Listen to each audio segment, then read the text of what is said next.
All right. Hello, everybody. Thank you so much for joining us today. So, you are joining one of our quarterly exercise webinars on osteoporosis and how to safely and effectively exercise for better bone density and reduced fracture risk. And we'll give it another minute or so as people are joining and getting settled in. Michaela, feel free to pop out of the screen share so we can see our presenters there. Perfect. Thank you so much. Thanks for joining us today. My name is Yenny. I am the founder and CEO here at Kari Prehab. We actually really love hosting these webinars. They're a really nice way for us to connect with our community, that's all of you, and to also hear directly from you what your questions and your concerns are about exercising for bone density. We also really strive to provide evidence-based, clear, tangible techniques that you can apply right away. So hopefully you find the content of this webinar useful. And if you joined us a couple of minutes ahead of time, you might have seen the slide that Michaela was screen sharing, which showed a statistic from the Bone Health and Osteoporosis Foundation, which said that 64% of osteoporosis patients who ask for exercise guidance from their doctors do not receive any guidance. Let me just say that again. 64% of people who ask their doctors for exercise guidance do not receive any guidance. Now, that is actually pretty staggering when you consider the fact that we have an enormous body of research on the topic of exercising for osteoporosis. And resistance training and impact training have overwhelmingly been shown to be really safe and effective interventions for reducing your fracture risk and improving your bone density. But if you think about it, it does kind of make sense that your doctor, unless they're an exercise specialist, they're not an exercise specialist. And there was another statistic that was highlighted on that slide that I think puts this in context, which was that only 6% of medical schools have a program or a course that actually teaches their students how to create an exercise prescription for their patients. And only 10% of deans at these medical schools said that they felt confident that their students would be able to create one of these exercise programs. So this is going to just demonstrate the massive lack of access that people have when it comes to getting reliable evidence-based information on how to successfully exercise for bone density. One of the things that we hear very consistently from our incoming clients is that it feels very disempowering when you're not able to get a treatment plan for your condition that aligns with the way that you want to go about managing your bone density, and that it is very disempowering and demoralizing when the options feel really, really limited. So I'm guessing that a lot of you here have joined this webinar because you're interested in educating yourselves on the options that are available to you.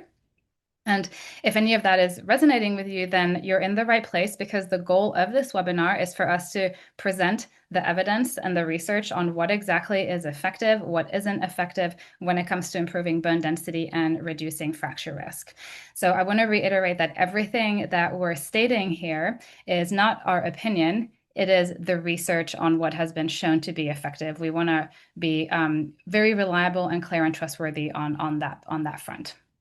So before we get into our presentation, a couple of logistics for today's session. We're going to start with a lecture presentation from our program director, Michaela, on the sort of key core physiological principles of exercising for bone density. All the information that we're providing is general in nature, and it does not constitute medical advice, nor is it specifically geared towards your needs as an individual necessarily. The goal is to offer some actionable takeaways that you can implement right away and feel more empowered on your bone density journey.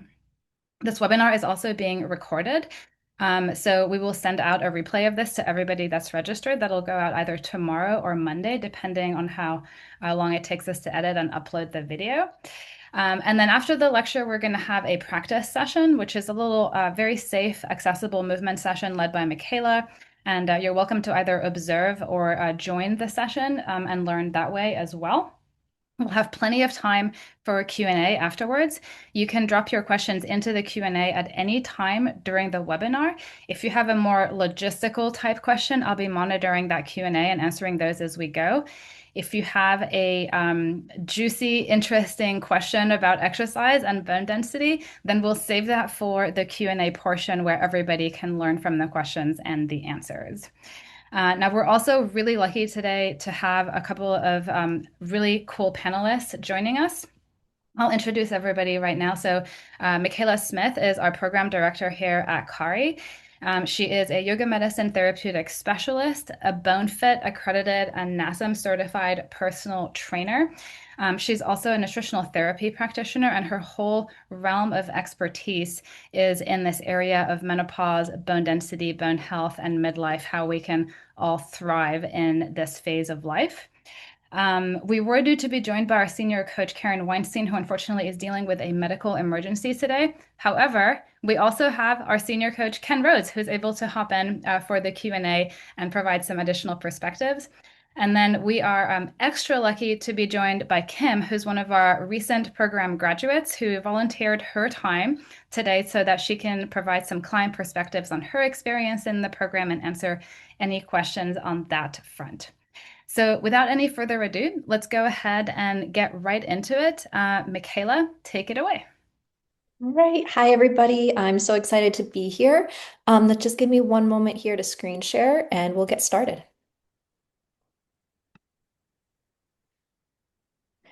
Okay. So we are talking today about strength training and yoga for osteoporosis. And so we're just going to kick off the talk today with just some broad topics of what is osteoporosis. So let's all kind of get on the same page and go over some kind of big picture ideas here.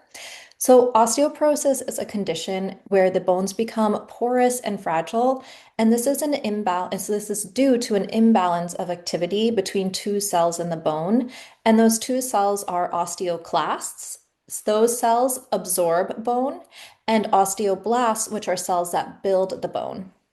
With osteoporosis, the osteoclast activity is higher, and that causes an increased rate of absorption, which is what leads to this porous, more fragile bone. We see this most commonly in the low back, the hips, the long bones of the legs, and then the bones in the wrists as well. And those areas are at a higher fracture risk because of that. Here are some statistics about the prevalence of osteoporosis. So I won't read all of these out. I'll let you kind of look at the slide here. But what I want you to really take away from this information is that it is a very common condition, and it also has really important consequences. So one of the biggest consequences, of course, is fractures. And the consequences that come along with fracturing a bone, specifically the hip, are really immense. So what we see is that fracturing your hip leads to a doubling your risk of a following fracture. There's also statistics in fracturing your spine quadruples your risk of subsequent fractures. And we also see that up to 75% of hip fractures lead to needing to move into a care home. And 1 year after a hip fracture, 40% of the people who have a hip fracture are unable to walk unaided, and 60% deal with chronic pain, and 80% struggle with daily tasks of living, like driving and grocery shopping. So this is not a condition that we want to just kind of ignore and move through. We really want to pay attention to this because aside from the quality of life consequences of fracturing a bone, those same consequences have really high impact on the medical system as well. So when we look at osteoporosis, it's really important to pay attention to who's getting osteoporosis, which tends to be women most commonly, and those who are postmenopausal. This is due to the hormone changes that happen with menopause. And then, of course, compression fractures are the most common fractures we see, but particularly in women above the age of 80. And so as we move into our next section, we kind of bled right into that. So the common fears of after getting diagnosed with osteoporosis are that increased risk of fracture. Mostly we see compression fractures related to poor posture or body mechanics. And then we also see fractures as a result of a fall. So we want to address fracture risk from two lenses there, posture and fall prevention. And then, of course, this fear of fracture can cause you to pull back from activities that you love. It can cause you to feel anxiety in tasks that you would normally do every day without thinking. And then many people do prefer not to take medications, and this is due to concerns over side effects. So people are ending up kind of looking for a solution. And the good news is that you don't have to worry. We have a solution that is a way to improve your bone density naturally. So what we need to think about here is the right stimulus, dose, and consistency to load the bones in a way that is safe and effective, and that can get you back to doing the things you love and feeling more confident in your day-to-day activities.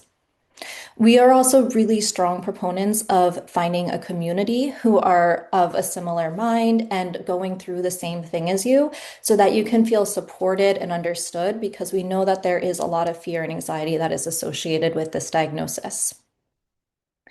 And then because there are risks associated with moving through an exercise program with osteoporosis, it's really important that you partake in a program that does have a professional who specializes and understands this diagnosis and what you need to, one, build the bone safely and effectively, and what you need to avoid in order to stay safe in that movement practice.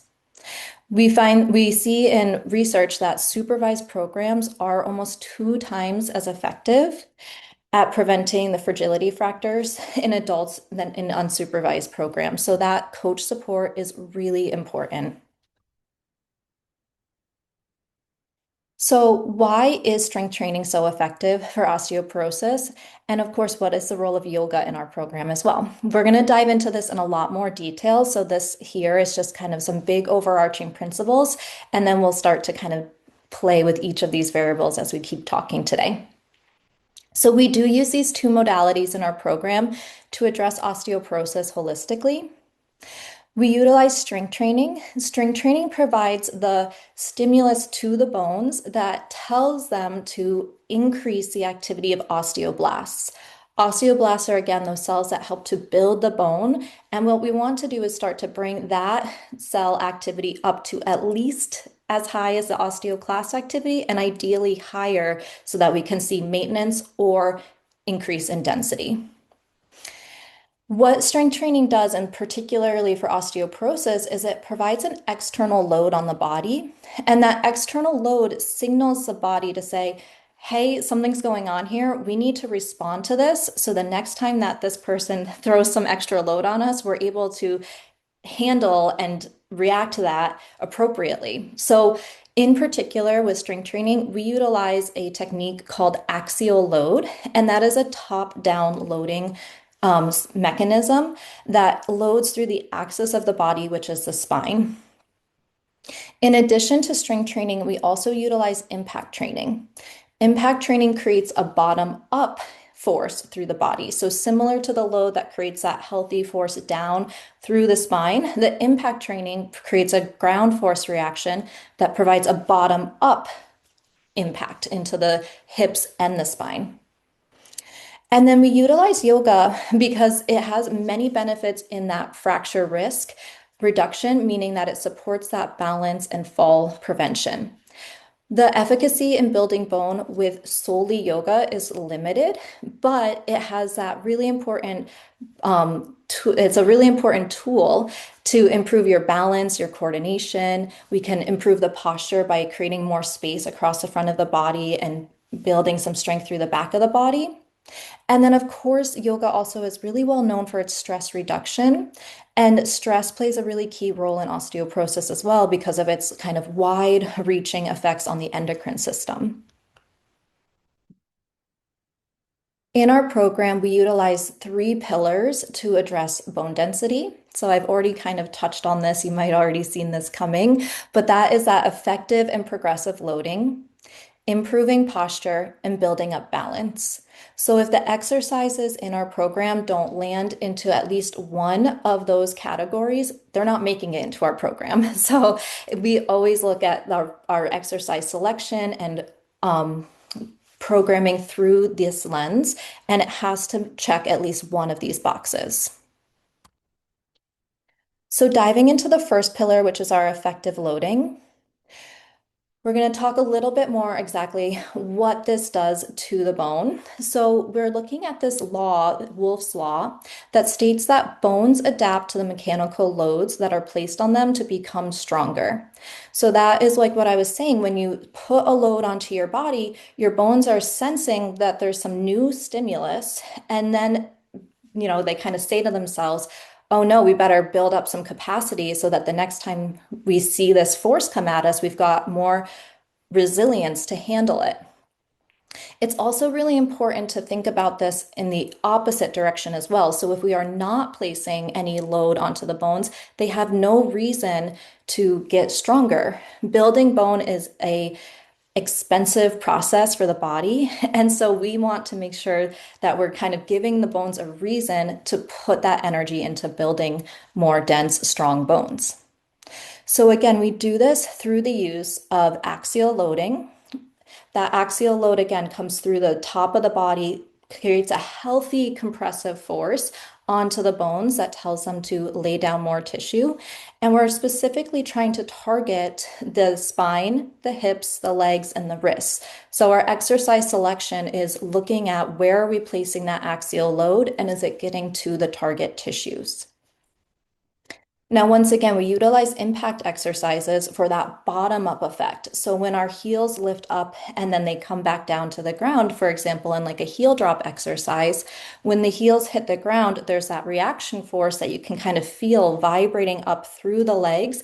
And that's going to hit the bones of the hips first and then move into the spine. So that way we're kind of almost sandwiching those target points between those two techniques of loading. And then a really important thing when it comes to loading for your bones is that we need to continue to create enough stimulus that the bones stay interested and continue to get stronger. And that's where progressive overload comes in. So progressive overload is simply a principle that we use in strength training that means that we need to continuously increase the challenge to make sure that we are creating enough stimulus for the intended changes to take place, which in this case, again, is that bone building effect.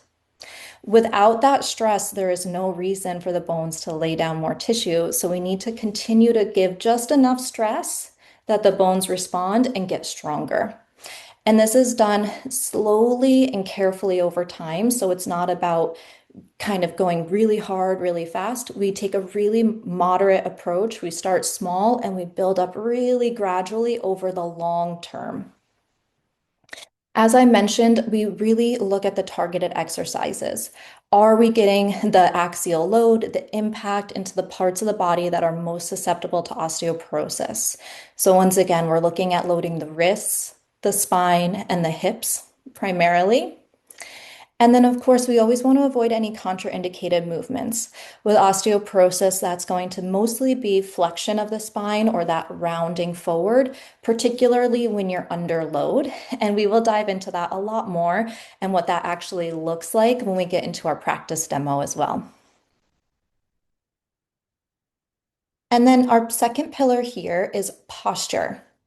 So I know we've talked about compression and a healthy compression in the bones being a really important factor for building bone density, but we also want to think about compression fractures, which occur towards the front of the spine. And so in order to reduce the risk of compression fractures, we want to take that pressure off the front of the spine and load it more evenly across the vertebra.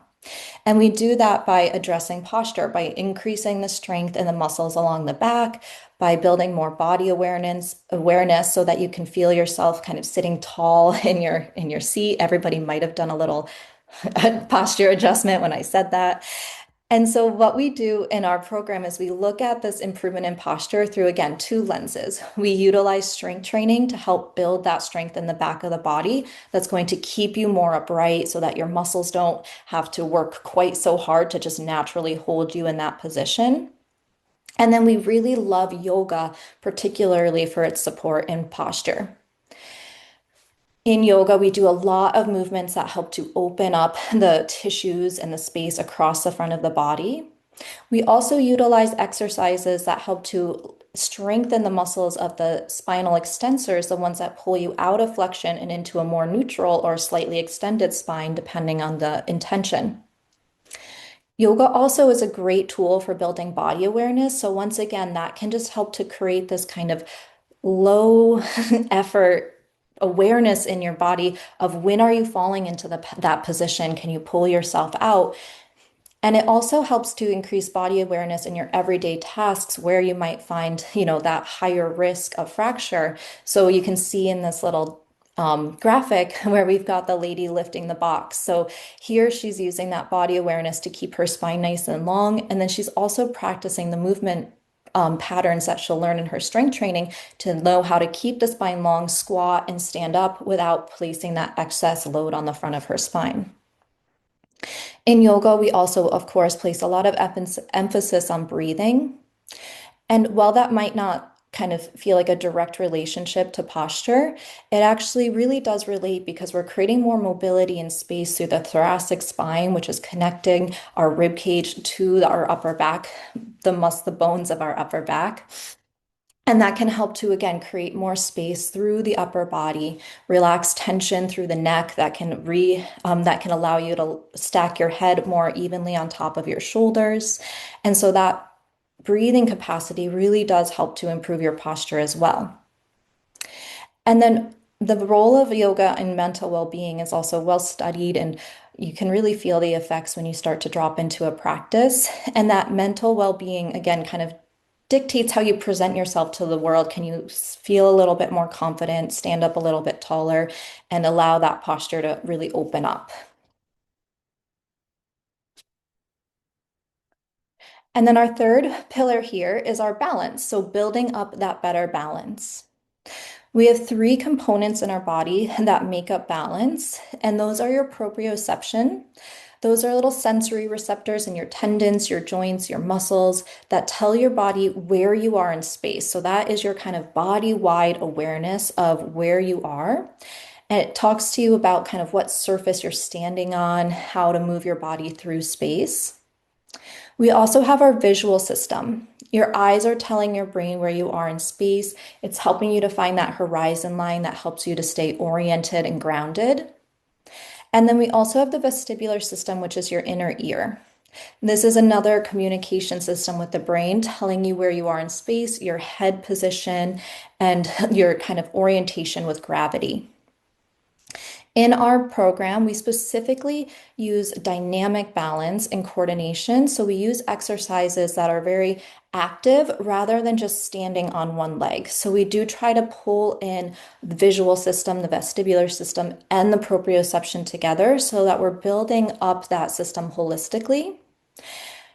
And then strength training, many of the movements that you'll see in a strength training routine require balance.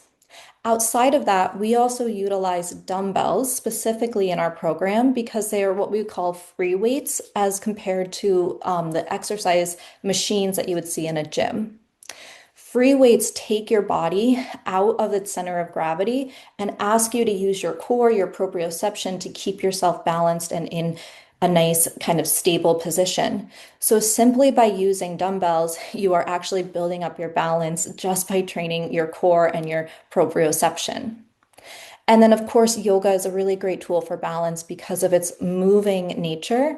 It's taking you through different planes of motion. It's building that body awareness. It's changing your head position as you move from, being in an upright position to a down dog position. And then again, it's building that mindfulness that helps you stay oriented in space.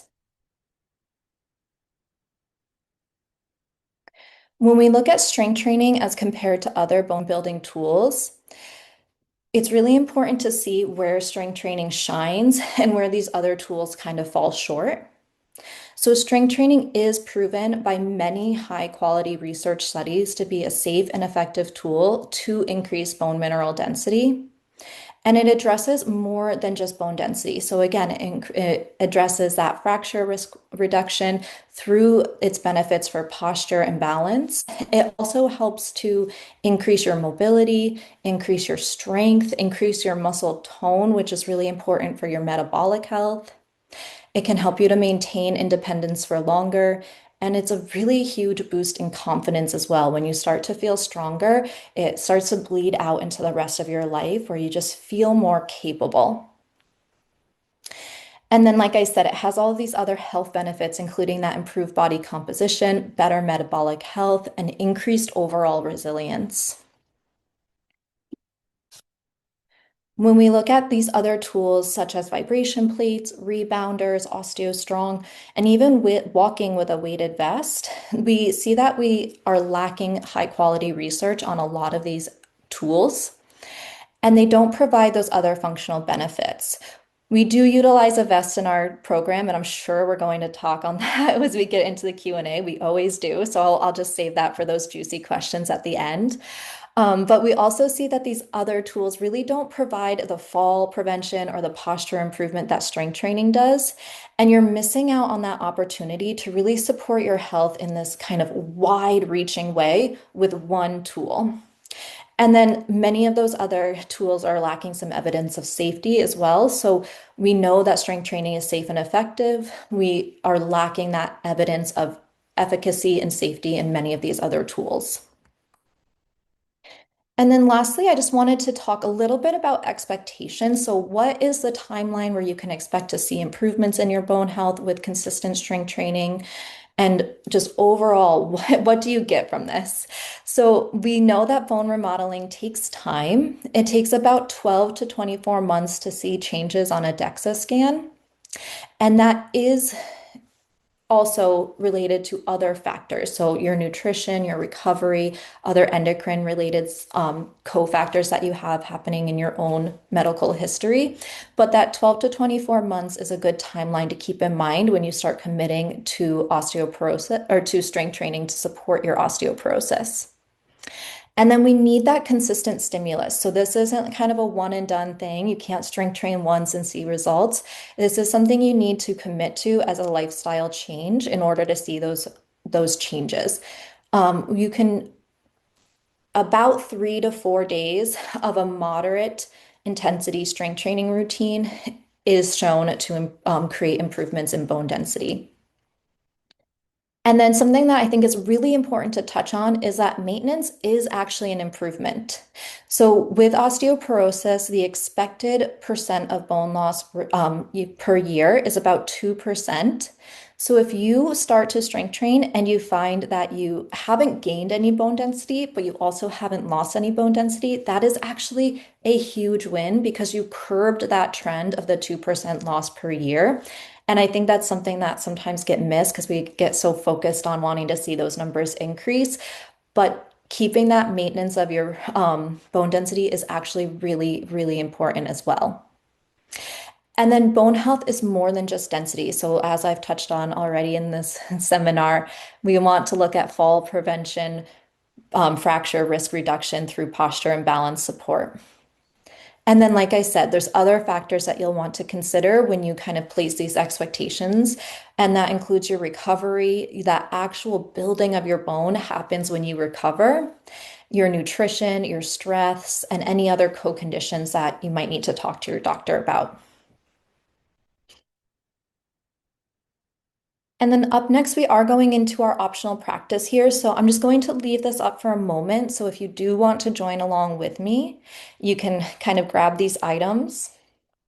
And then in a second here, I'm going to change the screen to a little end screen that has our upcoming program dates and a QR code. And when I change that over in just a moment, I'm also going to do a little text swap as well so that you can have my little practice space behind me on camera. So grab anything you might want to join along for here, and I'll lead you through a practice. Perfect. Thanks so much, Michaela. So as Michaela is getting ready to and setting up for the practice component, again, you're welcome to follow along with that. It's designed to be very safe and accessible for all levels of fitness and gives you a good feel for the types of movement patterns and mechanics and exercise and loading patterns that we want to implement in order to successfully exercise for fracture risk reduction and better bone density. Like she said, you can also see our upcoming program start dates here on our screen. If you want to head over to our website to find out more about what we do, you can just open the camera app on your phone, point it directly at that QR code, and it'll take you directly to our website. I do want to point out that the February 11th cohort has about 2 spots left in it right now, so we do expect that to sell out quite shortly. So if you're eager to get your bone density journey on track, then there is probably maybe a day or two left in which to snag one of those 2 remaining spots. And we do also have the March and April cohorts open for registration as well. So those are also an option for you. Um, and I think we're getting ready to start the practice component here. So we'll just give it another moment while Michaela gets settled in and ready to start. Alrighty, I'm going to end the screen share here, and I will be fully on camera in one moment. Okay. So as we go through our movement practice today, we're going to hit on a few things. The first thing we're going to talk about is our basic movement pattern. So this is where we're going to talk a little bit about that flex spine, so that position we would ideally want to avoid. And then we'll look at a hinge and a squat, which help us to minimize having to go into that position.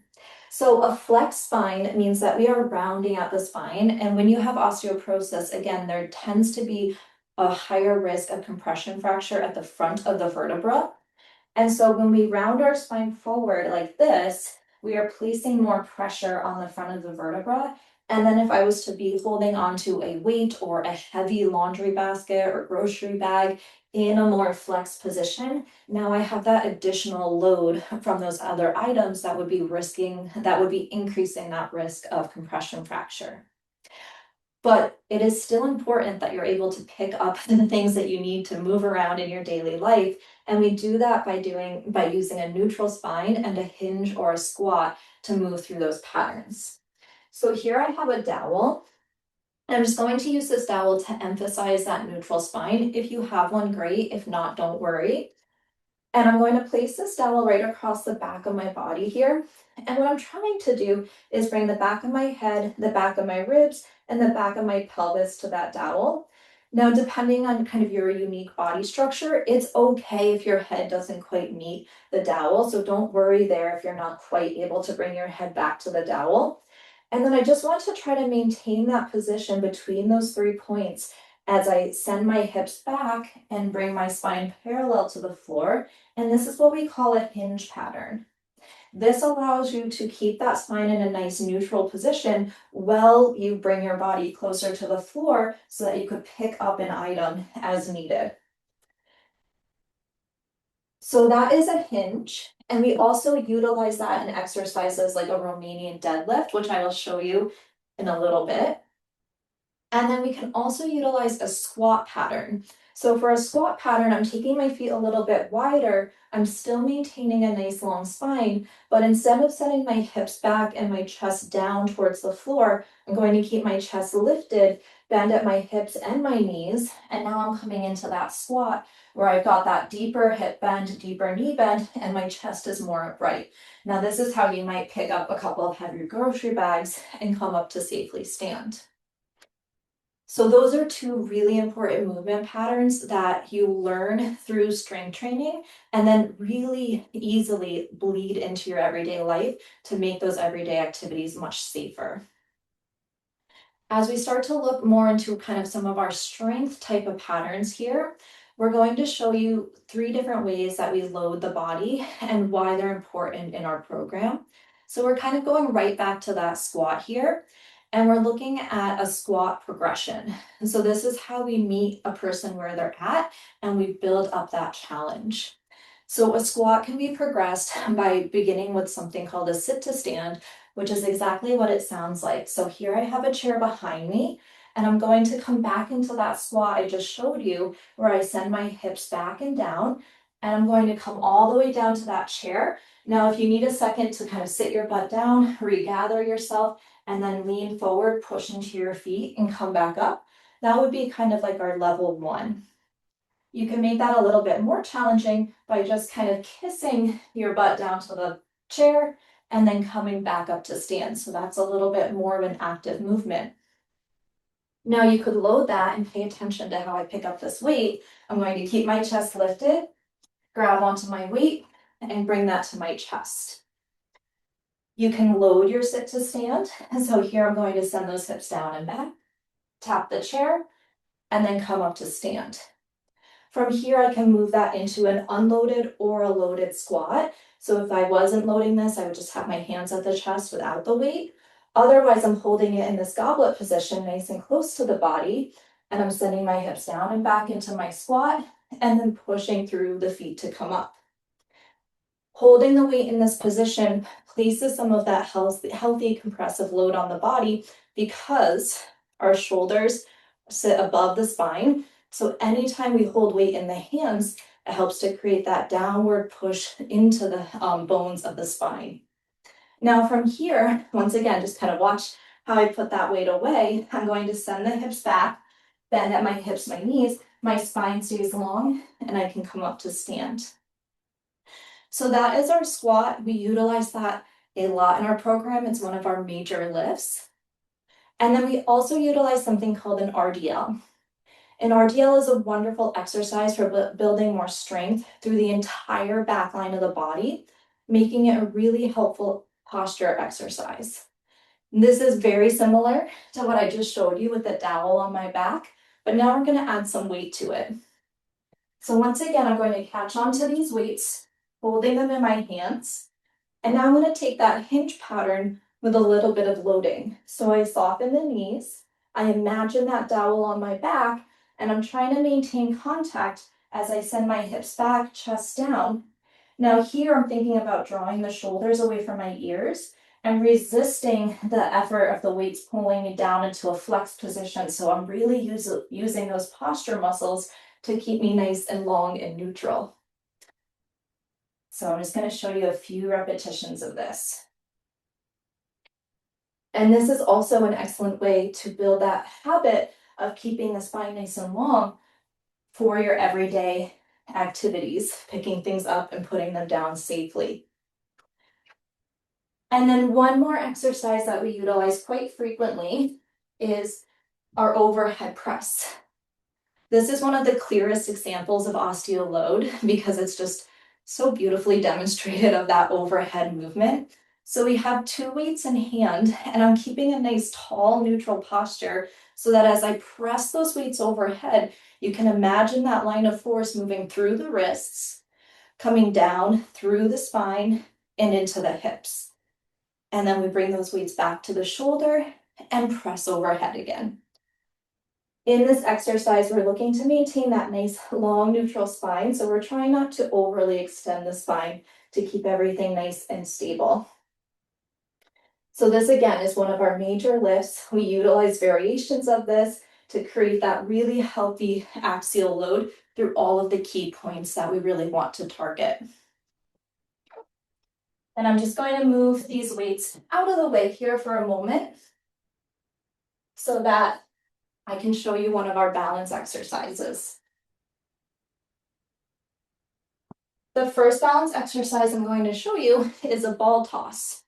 So with this exercise, this is one of our more dynamic balance exercises, and we can make this easier or harder depending on our foot position. So the most stable position is going to be with your feet about hip width distance apart, and that's going to create a nice stable base underneath you. If you want to make that a little bit harder, you can just bring those feet close together. That's going to narrow that base of support and make it a little bit more challenging. From here, you can turn it into a tandem position where the toes of one foot stand behind the heel of the other foot. Or you can do what we call a kickstand, where you press your toes gently into the floor, and that back foot is just there for a little bit of extra assurance, but most of the weight is in the front leg. And then of course, lastly, you can take that foot away and be in a single leg stance. I'm going to opt here for the kickstand version. I'm going to kind of meet in the middle there. And then once you find your standing position, we want to press into that foot, think about kind of hugging up and getting tall through your spine. And then we add in a little ball toss. So you're passing that ball from hand to hand. And that starts to activate the visual and the vestibular system. So you can make it harder. I always get nervous about doing this on camera by making the ball toss bigger, because now you're moving your head, which again is going to involve your eyes and your inner ear as you follow the path of that ball. You saw that kind of messed up my balance a little there.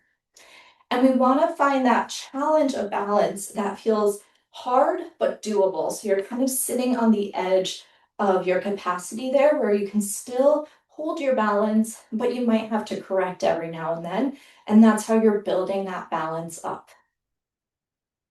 Now, another exercise that we really love to use, because again, it involves all of these different systems in the body, is our march with rotation. I'm just going to move this out of the way for a moment here.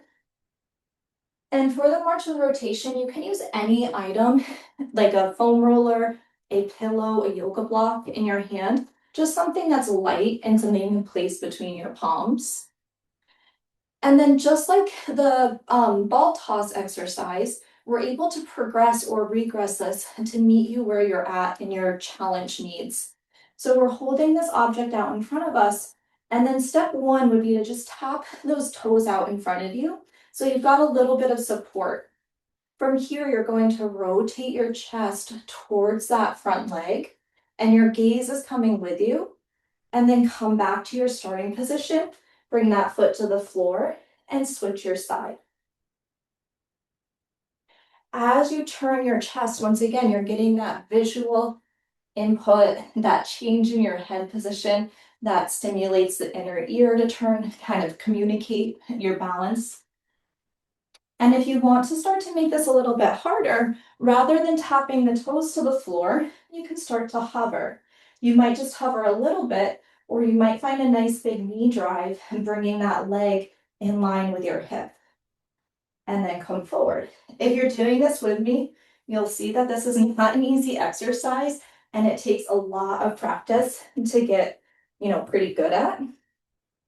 So if you're feeling a little wobbly, know that this one is one of our most loved balance exercises, and you're not alone there. And then lastly, I want to touch on a little bit of posture. So like I mentioned in the discussion, posture is built on not only opening the front of the body, but by strengthening the back of the body so that it's easier to maintain that position. An exercise that we really love, I'm going to grab my chair again, is called a 3-point row. For this exercise, you're going to catch onto a weight, and then you're going to find that hinge position once more. So we're finding that same movement of the hips going back, the chest coming down, and then we're going to support ourselves with one hand on that chair. Keep a nice long spine, and then from here, we're pulling that weight up and back, trying to feel the muscles around the back of the armpit, helping us to bring that weight towards our kind of hip crease here. And then as you inhale, it comes down, and exhale to come up. Now, if you just kind of take a look at my posture here, I'm thinking about reaching my chest forward, helping to maintain that nice long line of my spine. And I've got a little core brace here as well, which is going to help with my posture in the long run. And then we would, of course, do both sides, but for the sake of this demo, I'm just going to do one.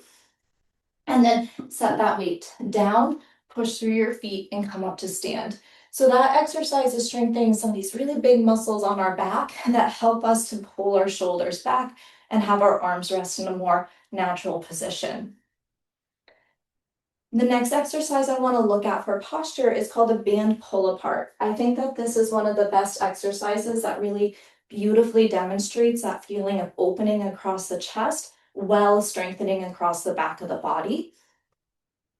And so for this, we're going to catch onto our long resistance band, and then you're going to reach your hands out in front of you with your arms nice and straight.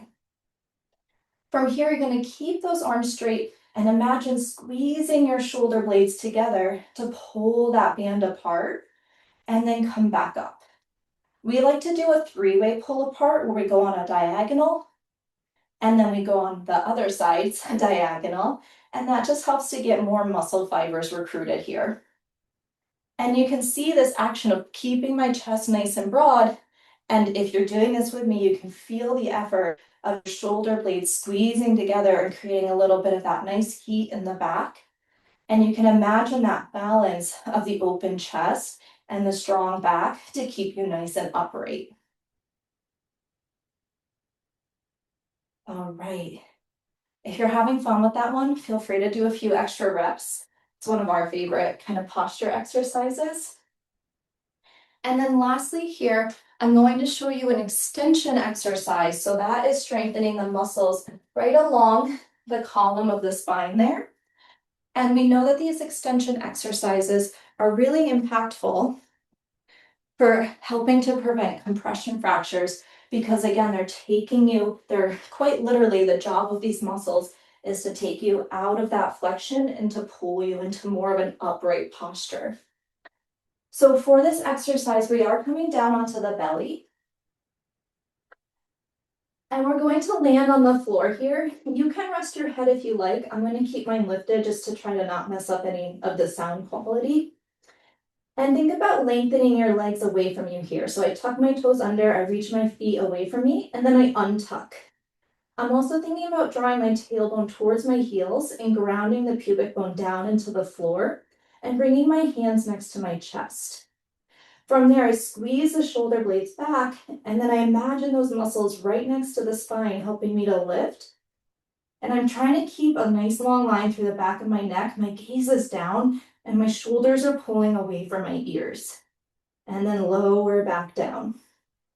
And what you'll see in this exercise is that it's pretty small. The effort is there. I'm trying to lift myself up, but you don't have to go very high to be successful in this exercise. If you're here, you can take a few more reps and think about as you lift up, that tailbone reaching towards the heels and the pubic bone pressing down into the floor so that you keep a nice wide, broad back there, lower back, and then come back down. And then to come out of this, you can use your hands and your knees to press you back up into a seated position. So those are kind of covering our basic movement patterns, some of our favorite strength exercises, our balance exercises, and some of our favorite posture exercises as well. So that concludes our demo, and I'm sure that we have lots of questions brewing in the chat. So I'll just kind of do a little technology flip again while you guys get started on that. Perfect. Thanks so much, Michaela. And yes, totally agree that I would not want to be demoing these balance exercises on camera. So great job there.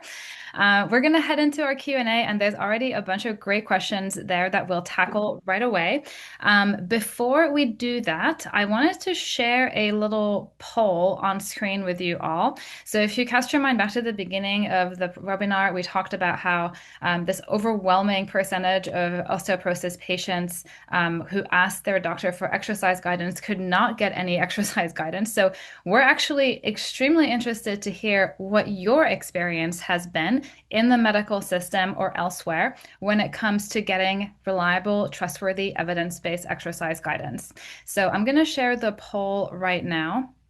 It's just one question, and it should take you maybe just 2 seconds to complete. And we really value your feedback on this because it is incredibly helpful for us to understand what your experience has been when it comes to getting this kind of guidance and where you're getting it. Let me go ahead and spotlight the team now as we transition into our Q&A. Just 1 second. And as I mentioned, we are going to be joined here by our senior coach, Ken Rhodes. Ken is a very experienced strength and conditioning specialist, as well as a BoneFit-accredited certified personal trainer who leads our cohorts in our program. He's been not only with us since the inception of our digital program, but he has also worked with our program co-creators, Michaela Smith and Dr. Sarah Avery, in their in-person program. So he's deeply experienced in this field. He's also a competitive golfer and powerlifter. Every time that he goes to a meet, he seems to PR all of his lifts. So, you know, his strength training is certainly working. Thanks so much for joining us, Kenny. And then we also have Kim. Kim is a recent graduate of our program who then continued with the maintenance program. So she has in-depth understanding of what it's like to be in our program and to go through that experience. We're really grateful that she opted to take a little bit of time out of her Saturday to come provide some insights from the client perspective. So all those questions can go into the chat. If you have questions specifically for Kim, feel free to add those in there as well. And then without further ado, let's go ahead and start tackling some of these awesome questions that have come in. So, Jay asked, hello, my first session with a personal trainer, and the first exercises she wanted me to do were squats and lunges. Can you comment on this? Hopefully, the presentation answered or provided a little bit of context around why your personal trainer might have made these choices. Kenny, do you want to maybe tackle this? Yeah, that's a welcome everybody. Hello. Yeah, that's a fantastic question, and sounds like your trainer knows what they're talking about. The squat and lunge, as you saw in the demonstration. We didn't do the demo of the lunge, but the squat, right, is one of the best exercises for bone building and bone density and overall strength gains. And we do incorporate the lunge into our training as well. It does help with balance and proprioception and posture and strength all in one. So really both of those exercises are definitely at the top of the programming, and we have different variations, different ways to load them, different ways to regress them too as well. So yeah, absolutely, you're right on par with that. Doing the squat and lunge are fantastic for osteoporosis. Thanks so much, Kenny. That's a perfect answer. And especially because those are exercises that we can load progressively, meaning we can continue to increase the amount of challenge and external load that we're using on those, which is really what's going to drive those long-term bone density gains. Kim, I'm wondering, since you professed in our practice session earlier that you did not like to exercise, I would love to hear, but that's the kind of authenticity we're after here. I would love to hear what your experience has been because many of our clients who are newer to exercise do report that it's empowering to feel yourself improving at the exercise and to feel your strength increasing. So I'm wondering if you wanted to share any insights on, your journey with incorporating these kinds of key movements. And you're actually muted. Yeah, there we go. There we go. Okay. Yes. So I was not a big exerciser. I walked with friends. That was always fun. And I did a few Pilates classes on occasion. When I was first diagnosed, my GP, who is not my GP anymore, basically just said, here, do some lunges. And she demonstrated one in the office and said, just do lunges. And I thought, there's got to be more to it than that. So as I researched and found the program, I still don't love like having to work out every day, but what I realize is I need it and I feel so much stronger and so much better. And honestly, if I wake up one morning, I'm feeling stiff or I'm feeling like muscle ache from having worked out the day before, I feel better if I go work out and do the program for that day. I had never done yoga before, and Wednesday is my yoga day because the way I have it set up for my maintenance. And I love my Wednesdays because I love that yoga. It just stretches me out in a way that nothing else will. And then the strength, I have grandchildren. I want to pick them up and do all the things, but even just getting the Costco size water, into my car, which I could always do before, but now I'm like, that's easy. So just things like that have been, but incorporating it has just been a discipline for me. I don't necessarily, some people get these endorphins and maybe at the end, I'm like, I feel good. I did that. Usually around the end of set 3, I'm like, okay, you can do this. Let's do it. And that encourages me that I've made it through it. So, it's not been something that I thought, oh, I'm going to be a girl who works out. But I've learned that I need it. I really need it. And I feel better when I do it. So it's worth it. If you're not an exercise person, it's worth it. It's worth it. Thanks so much for sharing that. And I will say too that, Michaela shared how the timeline for bone density adaptation is the 12 to 14 month timeline, which is that's a long time to stick with anything and to be consistent with something. So feeling stronger like in the short term, which is something that happens within the first like 4 weeks of starting a consistent resistance training routine, is one of the like easy wins, the low-hanging fruit, the like almost not exactly instant, but short-term satisfaction that you can start to feel those benefits well before you actually are going back for your follow-up DEXA scan, and you absolutely start to feel like your daily life, all the stuff that you used to maybe find a little bit physically challenging is becoming easier, and people feel just like sturdier, more stable, more balanced. So yeah, thanks for sharing that. That's something that we hear very consistently from our clients. Here's a great question. Is there blood work that can show osteoclast versus osteoblast activity and then monitor it if it changes? Yes, so there are blood tests that you can get done basically on those bone turnover markers, and they can give you a slightly more detailed picture of exactly what's happening. But if you think about, going for your DEXA scan and showing that like bone density loss is like the test is really just measuring two aspects of the same thing. So your DEXA is going to be like concurrent, is going to be changing in tandem with those bone density markers as well. So that's something that you can absolutely discuss with your medical provider. Excellent question here about whether bar and Pilates are as effective as yoga. Um, Michaela, maybe you can tackle this a little bit.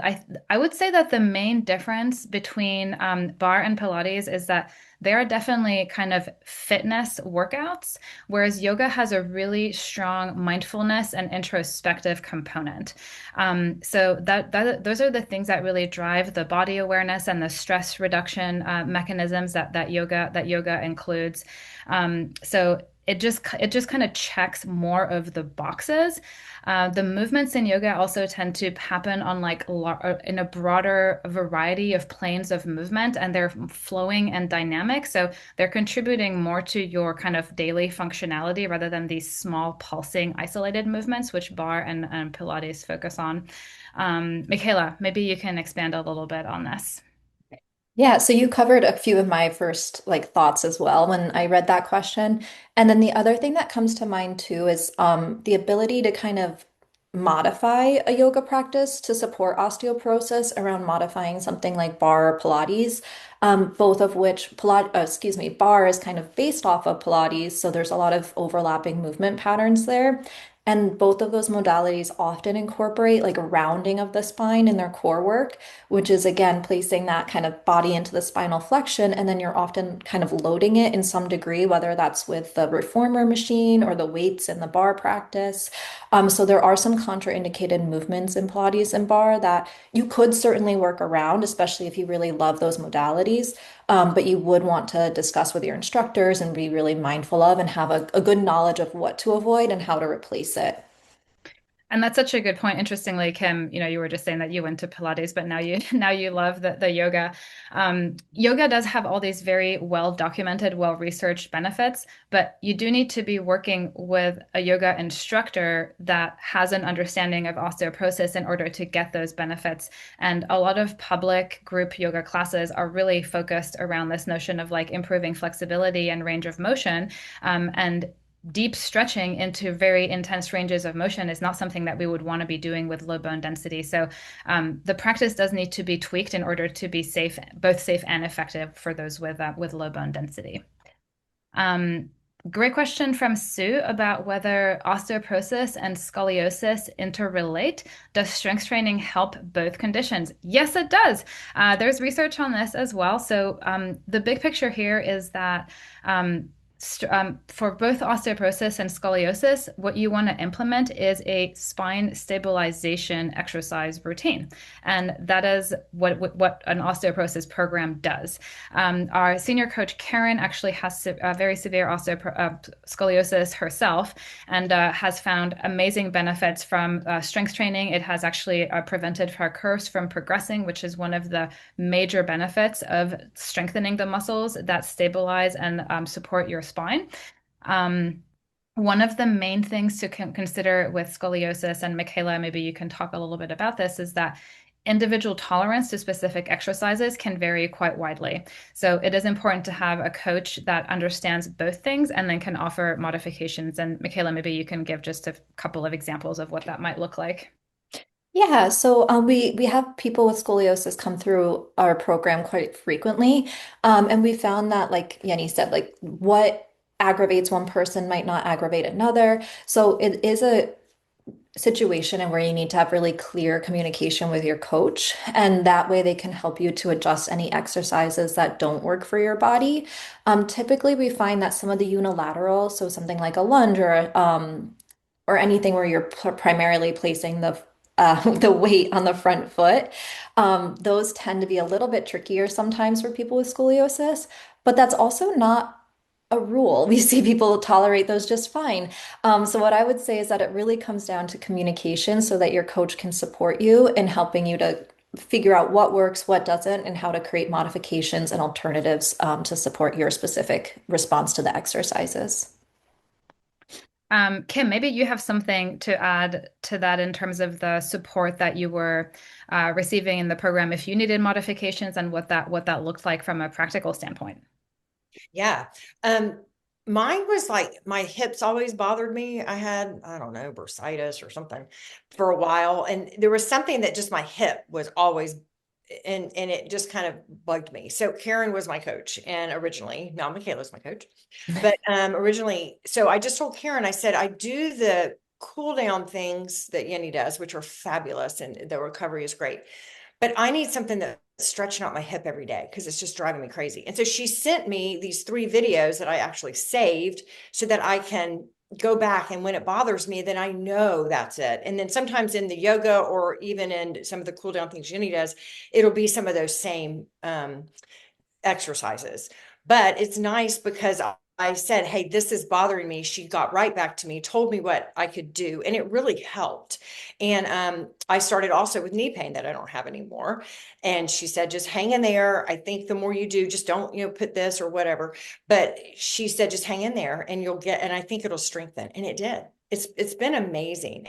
And so very much. And then when I got my bone density back, I wrote Michaela and said, hey, I'm kind of sad it hasn't really increased. It's stabilized. And I was just expecting I was going to, go back up 2 points and have to osteopenia.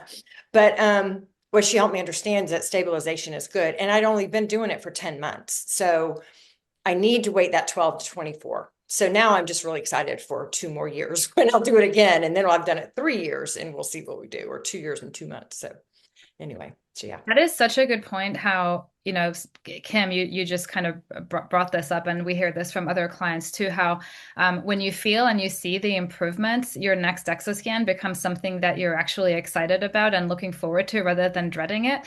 And I think that perspective on maintenance being a significant win is really beneficial as well for other people, because like we talked about, the natural history of the condition is a 2% bone density loss per year if you don't intervene in any way. So if you curb that 2% loss, that is a huge, huge win, because it's so much easier to prevent the loss than it is to kind of claw your way back from it. So that is a really useful perspective. Thank you, Kim.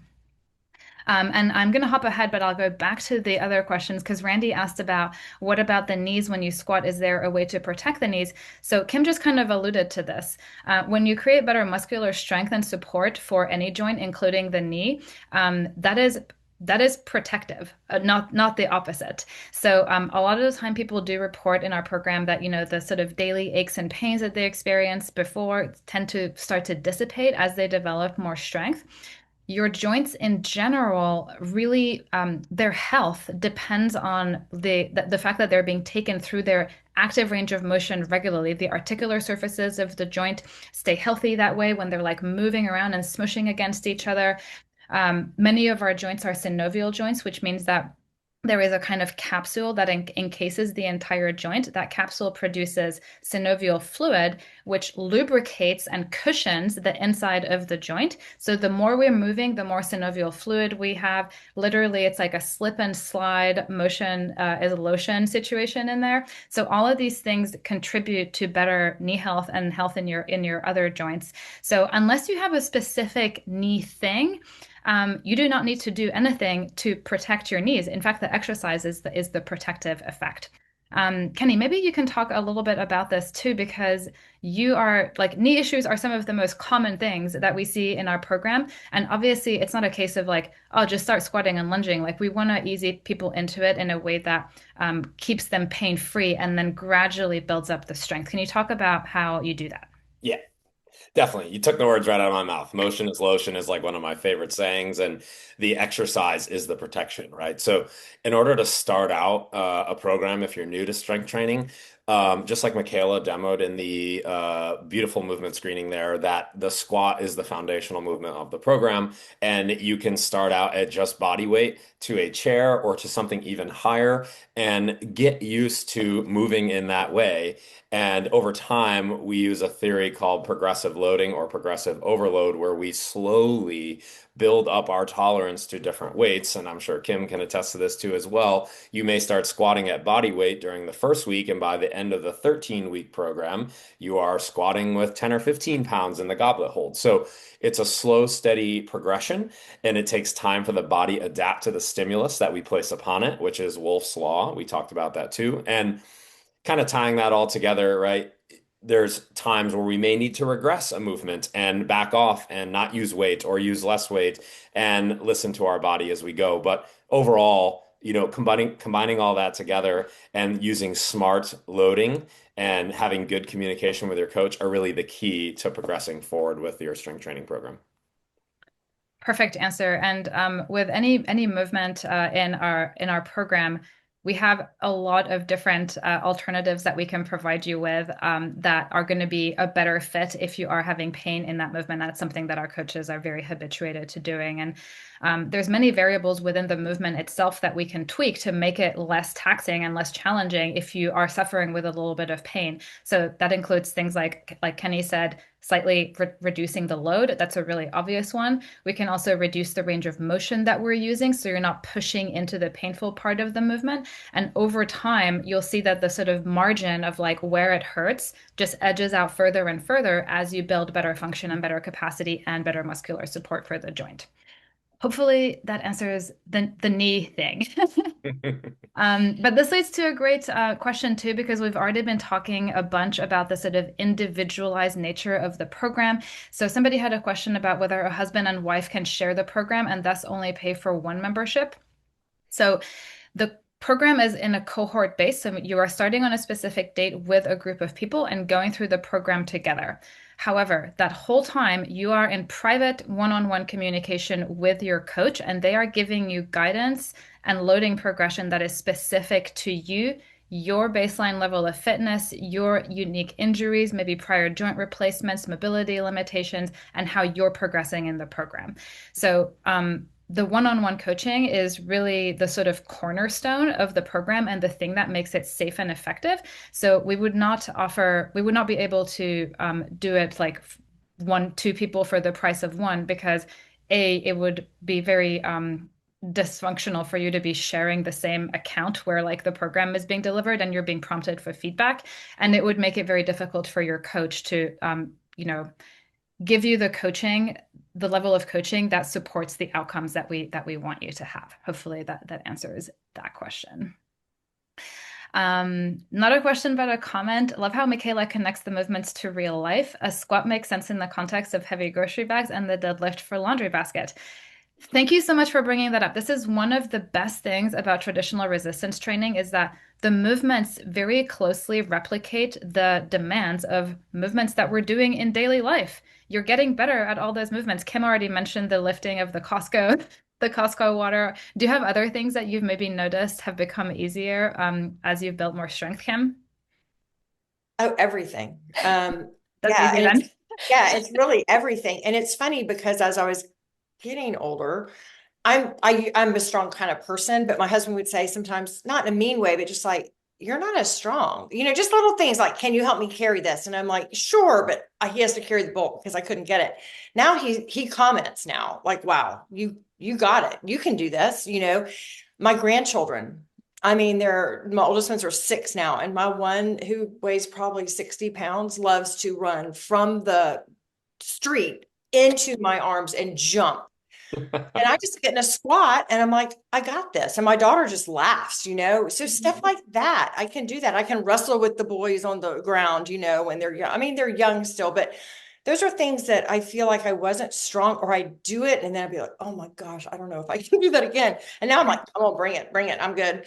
So it's stuff like that for me. That's just real life. I want to be able to do that. Of course, I want to pick up groceries, but I want to be able to move that chair or help my husband move a bed, or yeah, I just want to be able to do that kind of stuff. And then all the things with grandkids, that's just my passion. I love them. So I want to be able to enjoy them in the way that's not just grandma sitting in the corner and they, you know, talking to them. So Yeah, well said. I mean, you kind of summarized a lot of the feedback that we get from our clients in general. It's not just about being able to do those things, but being able to do them without this constant fear of injuring yourself or feeling like you're operating at the very like threshold of your capacity. So yeah, could not agree more. And we definitely have some like spicy ladies in our programs who are like, I don't want to ask my husband for help with the mulch, you know, like, and so they're really proud of the fact that they yeah. get to like do all those things by themselves and then aren't laid up for a couple of days needing to take Advil because their back hurts. So the functional benefits are like one of the best things and the biggest confidence booster for sure. Now, Mhm. that leads to a really great question about another movement that we use a lot in our programs. I'm interested in your opinion for a farmer's carry with substantial load for bone building purposes. Michaela. Yeah, I actually love farmer's carry because it tends to be a little bit easier to load more heavily so that you get a lot of that really great compression, that healthy compression into the spine, because you're not having to pick that weight up and bring it to your chest or press it overhead or move your body with a heavy weight. Well, you do move, but you walk with it, not having to go through a squat or something like that. So I love a farmer's carry because it is something that is easier to progress to a heavier load than some of our other more compound movements or exercises where you would have to be taking that weight overhead to get the axial load. Now, of course, that's with the caveat that you progress that from where you can tolerate it to that heavier point. So don't start off with a heavy farmer's carry if you've never touched a weight before. But we do love a farmer's carry for osteoporosis. And again, it has that really clear functional carryover. That's how you carry your groceries, that's how you carry stuff. So it's a perfect exercise to build your capacity and your bone density. And it includes that axial loading and the two prerequisites, the axial loading pattern and the progressive overload. So excellent exercise. Great question from Lizzie. Where do you recommend getting the needed equipment for the program? So whenever anybody registered for one of our groups, they get a really thorough and comprehensive onboarding email from us that includes a ton of resources, including a link to our web shop where we have all of the individual items, often multiple versions of them, depending on what you personally prefer, and with direct links to click through and buy all of them. And the reason we created that was because our coaches obviously work with this equipment and work with clients in our groups and in person all the time.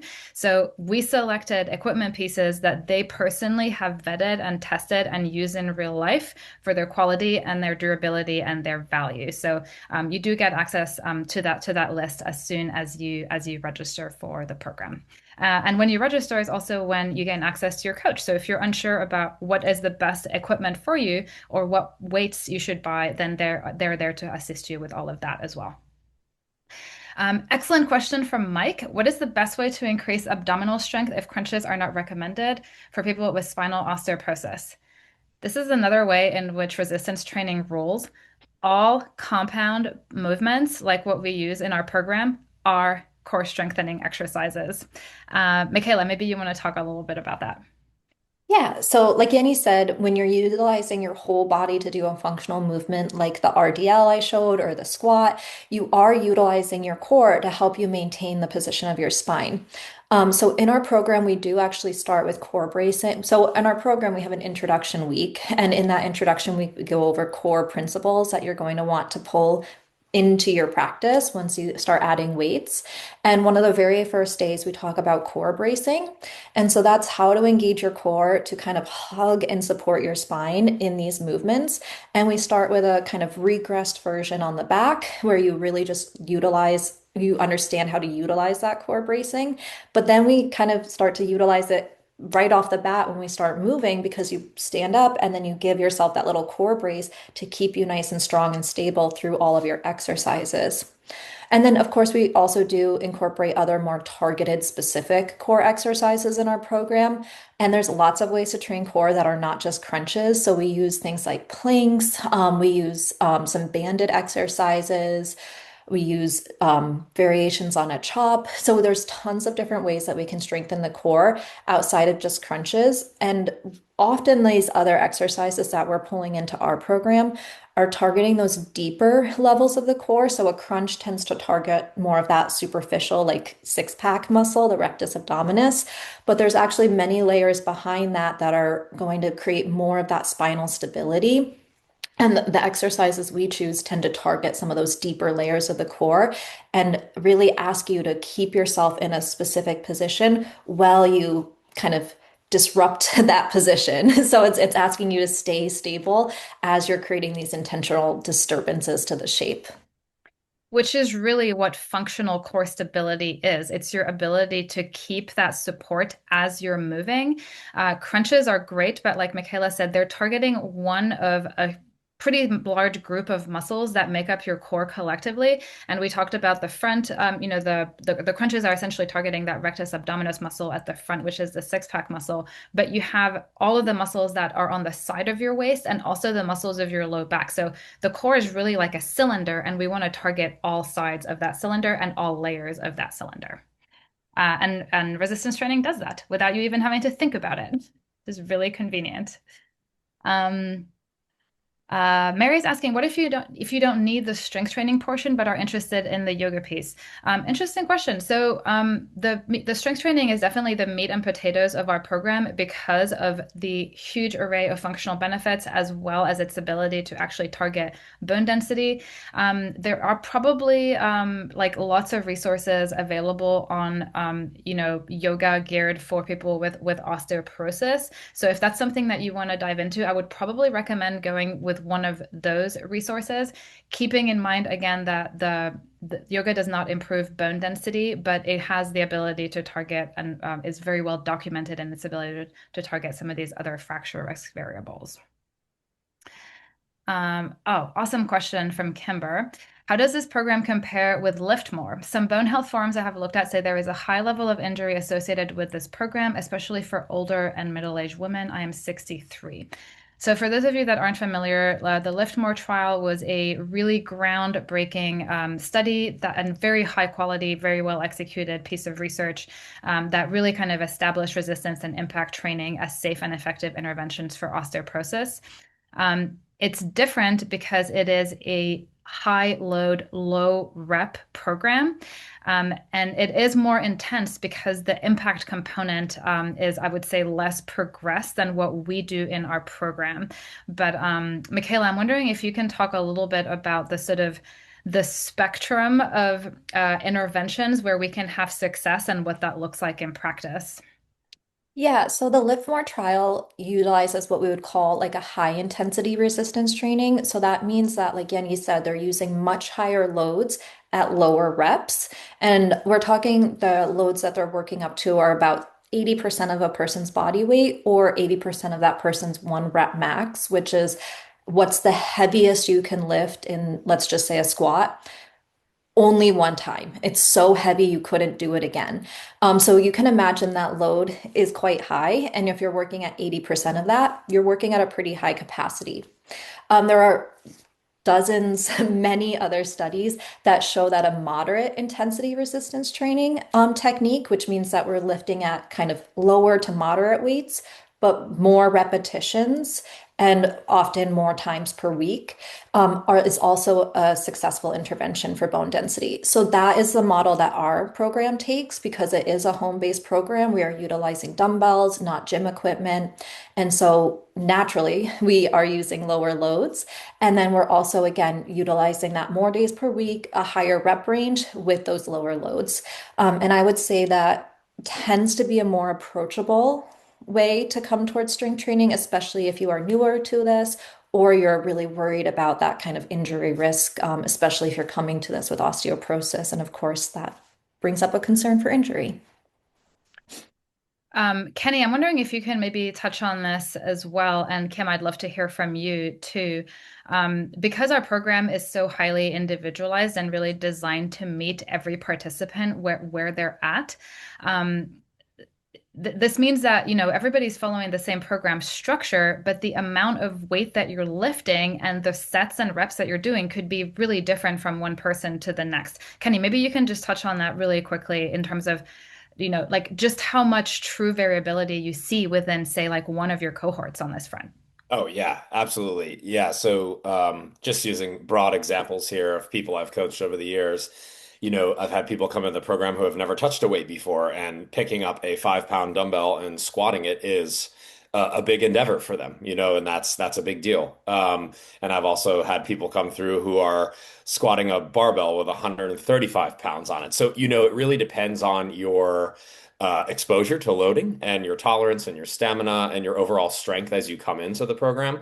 In our in-person program that Michaela and I run, we work with individuals for quite a few years, and they start with a dumbbell goblet squat and progress to a barbell squat or a barbell deadlift. And that takes time and consistency and patience, really. But yeah, it can be staggeringly different from one person to the other. So the building blocks are there for the program, and then the communication with your coach is how we kind of determine where to go from there. So in that intro week that Michaela hinted at, we do a lot of the base foundational movements on camera, and the coach reviews your movement patterns and says things look good. You need to go up or go down and weight. So that's really how we get things kicked off for personalizing the experience for you. And then from there, it's good note taking, good diligence, consistency, and the rest kind of falls into place.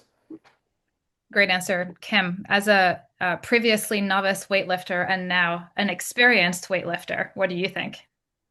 Yeah, it's amazing. And what I love is how you write into the app, to your coach, I did 10 this time. Correct. And then, but it felt kind of easy. And she's like going up to 15. Or she would say, start with 15 and then see if you could go to 20 on the second rep, that kind of thing. Or the second set. To help me gradually move up. And what's been fun is to like have to order a new weight. Like Mhm. I need 20s now, and I just need 120 because I can only do that for the goblet. But then, oh no, now I need 20s for both because I can do it in the chest press. And then, I mean, recently I just ordered a second 35, which is, Yeah. and it's that kind of thing. So I have this huge weight room full of racks. And what makes me mad is that they don't have the cushy covered ones when you get past 20, Mm. because then it hurts your Mm. hand. So for Christmas, actually, I got some gloves. Oh, nice. So Very good problem to have. Mhm. exactly. That's what I thought. So anyway, yeah. So, as not being a weightlifter, like weightlifting gloves, what I need that for? Yeah. Here I am. So it's good. But I love the progression, and I love that you just see how you're doing. And then if you have a question, you can ask the coach. But the videos were cool. At first I thought, we have to video ourselves doing this? How weird. But actually, it was really neat. And then I loved at the end of the program how she has you video a couple things too to compare the first and the last to see how you've improved, like balance and stuff like that. It was really neat. Thanks so much, Kim. That's really awesome. I'm really happy to hear about the gloves. Mhm. Question from Sue. Do we find that MD doctors or DO doctors tend to better support strength training? Honestly, it just depends so much on the individual provider, their area of interest, their level of commitment to, providing a customized treatment and management plan for you, how well versed they are in the research and the literature. Kari is a member of the International Osteoporosis Foundation, and a big part of the advocacy work that they're doing there and that we do as members of their committee of corporate advisors is trying to educate medical providers on when they have an osteoporosis patient who's asking for exercises so that they know what to tell them, or at least how to refer them to a program that is accredited and validated by the IOF and the Bone Health and Osteoporosis Foundation here in the US, like ours is. So it really just depends on the individual provider. And remember that most of the time, their scope of practice, what they can legitimately recommend while staying in their lane, is pharmaceuticals. That's it. they're not qualified to give you advice on anything else unless they've gone out of their way to get those qualifications. So that is the unfortunate reality and the roadblock that many people are still facing. And this goes to another question a little bit further down the chat. I cannot find a physical therapist or personal trainer who specializes in osteo in my area.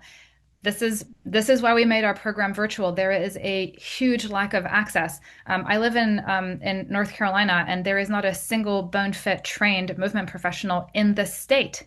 So I totally feel for you, and this is the exact reason why we made the program virtual so that people could access it from anywhere because most places do not have a suitably qualified strength training professional. I think also useful to note here that a physical therapist, unless they're a strength trainer, they're not a strength trainer, so they can't strength train you. They might have an osteoporosis specialization and they might be able to teach you some balance, some posture, some body weight movement mechanics, but they will not be able to progressively load you in the way that's needed to improve bone density. Donna's asking why we chose yoga versus Pilates. So we covered that a little bit earlier. Hopefully that answered your questions. It just has quite a few more benefits when it comes to the nervous system downregulation, stress management, mobility, functional movement, body awareness side of things. Great question here. After 3 months in the program, I still can't do lunges without knee pain. I've been substituting split squats, but am I missing anything essential by not doing lunges? Michaela, it's really more to do with the loading than the specific movement, right? Yeah, I would say you're not missing anything essential, and the subtle differences that would differentiate between a split squat and a lunge, you can kind of make up for with other exercises. So what I mean by that is a lunge is more dynamic because you're kind of going between one foot and the other and stepping back and forward. So that makes it more of a balance exercise, whereas a split squat is something that you kind of separate your feet, you hold it, and then you move up and down. So with that split squat, you're getting the loading that we're looking for, which is to kind of emphasize the loading on one hip and then emphasize the other hip when you switch your feet. You would also get that with the lunge with the addition of the balance. But like I said, you can make up that balance component with all of the other balance exercises in the program that don't hurt your knees. So you're not missing anything essential. And I would say that just keep kind of sticking with that split squat. And over time, you might be able to progress to a lunge. But if that doesn't happen, if your knees just don't tolerate it very well, that's okay. You're not missing anything. You can make up with other exercises. Yeah, so it's just a key of getting enough of the right loading pattern, not less about specific exercises. Yeah. Kimber has a great question. Will there be a June cohort? I'm an art educator and summer would be a better time for consistency and time commitment. I love that you're thinking about this in this way. And the answer is yes, we have cohorts starting at approximately 4 to 5 week intervals, and we release about a quarter's worth of program dates at any time on like a rolling basis. So as our February cohort, gets underway, that gets removed from the schedule, and then we add another one to have the full quarter available. So yes, those just keep watching our website and our newsletters, and you'll definitely see those announcements. Annette is also asking about finding a qualified professional. It's hard. If you don't have a Michaela or a Kenny in your area, then it's a real issue, which is why we made our program virtual. One place that you can look is the Bone Health and Osteoporosis Foundation's BoneFit registry, keeping in mind that that has movement professionals of all varieties, including physical therapists, Pilates, and yoga teachers.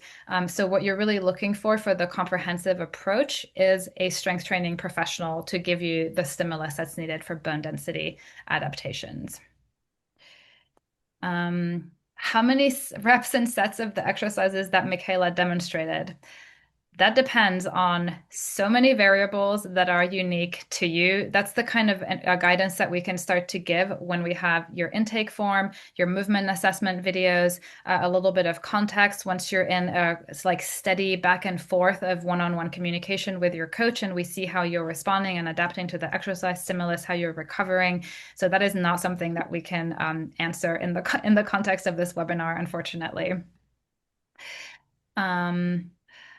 Question from Karen. Is solid core a strength program worth incorporating into your routine? I'm actually not, do either of you know what that is?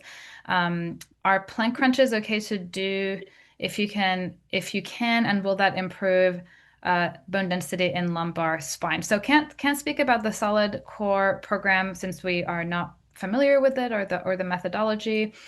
Um, uh, Michaela, maybe you can talk a little bit about, give us a refresher on axial loading and how that relates to planks. Yeah, so I'm not familiar with exactly what a plank crunch is either. So that you might just be using a term for an exercise that I use something different for. But in general, we do, caution against crunching, which is that flexion of the spine. So depending on what that plank crunch looks like, keep that in mind.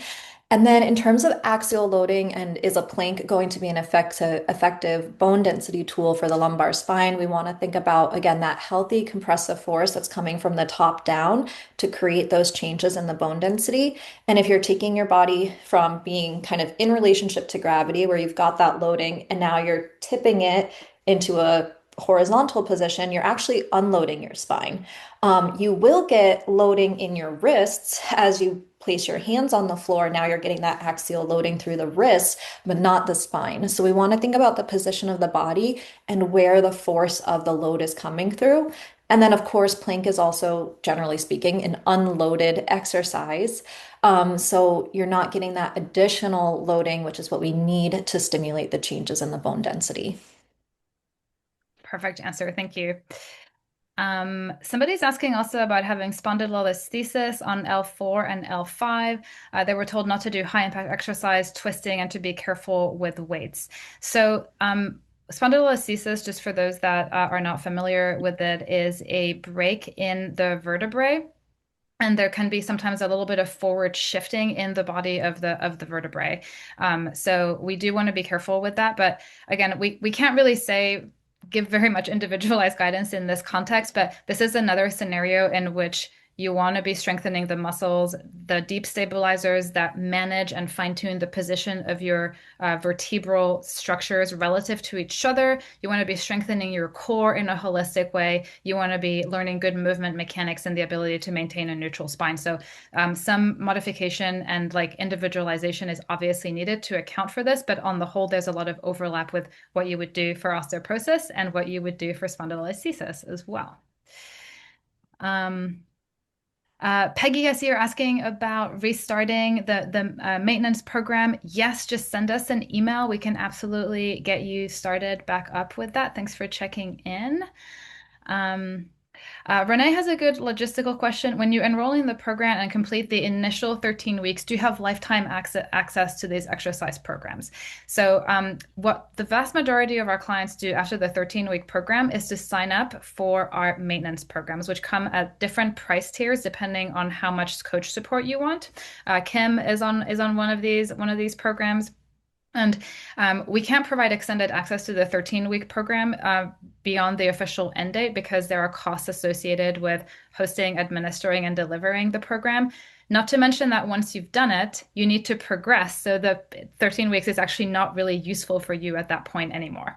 But I would say like between 70 and 80% of our clients opt to continue with one of these maintenance programs, and they offer different levels of coach support depending on your desired price point and how much support you would like. How do you start? How do you start the program? I'm so sorry you've been afraid to exercise since your diagnosis, but that is a really common thing. Head on over to our website. It's going to be linked in the follow-up email that we send with this. With the webinar replay, and you can get in touch with us. You can fill out an intake form and request a private consultation with Michaela or myself. You can come to one of our Meet the Expert sessions. Kim, I'm wondering if maybe you could talk about this a little bit because we do get a lot of people in the program who, the diagnosis is very fear-provoking and it can feel like a big step, like a huge hurdle just to get started. Maybe you can talk about this a little bit. That's, just to kind of communicate that people that feel this way are not alone in feeling like this. Mhm. Definitely. And And the thing that I just didn't know how to find something that was researched. I didn't want to just go to the gym and randomly try to work out, because then I didn't know what I was doing and was it helping and all of that. And when I found the program, it was amazing because it was so peer reviewed and edited. I mean, it's just endorsed by the Osteoporosis Foundation or whatever it's really called. Sorry. But anyway, and so getting in that program was super helpful for me.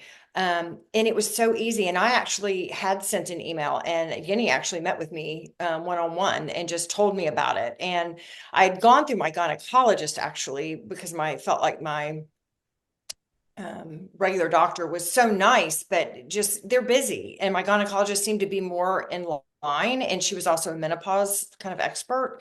So she was very willing to help me figure this out. In fact, she reviewed the program before I even signed up because I thought I need to make sure is this good? Because you don't know. I saw it on Instagram and you never know. But after I was so impressed that actually Yenny talked to me that day, and that was super helpful to realize like, wait, they really do care. This is the founder and she's talking to me. I was kind of impressed by that.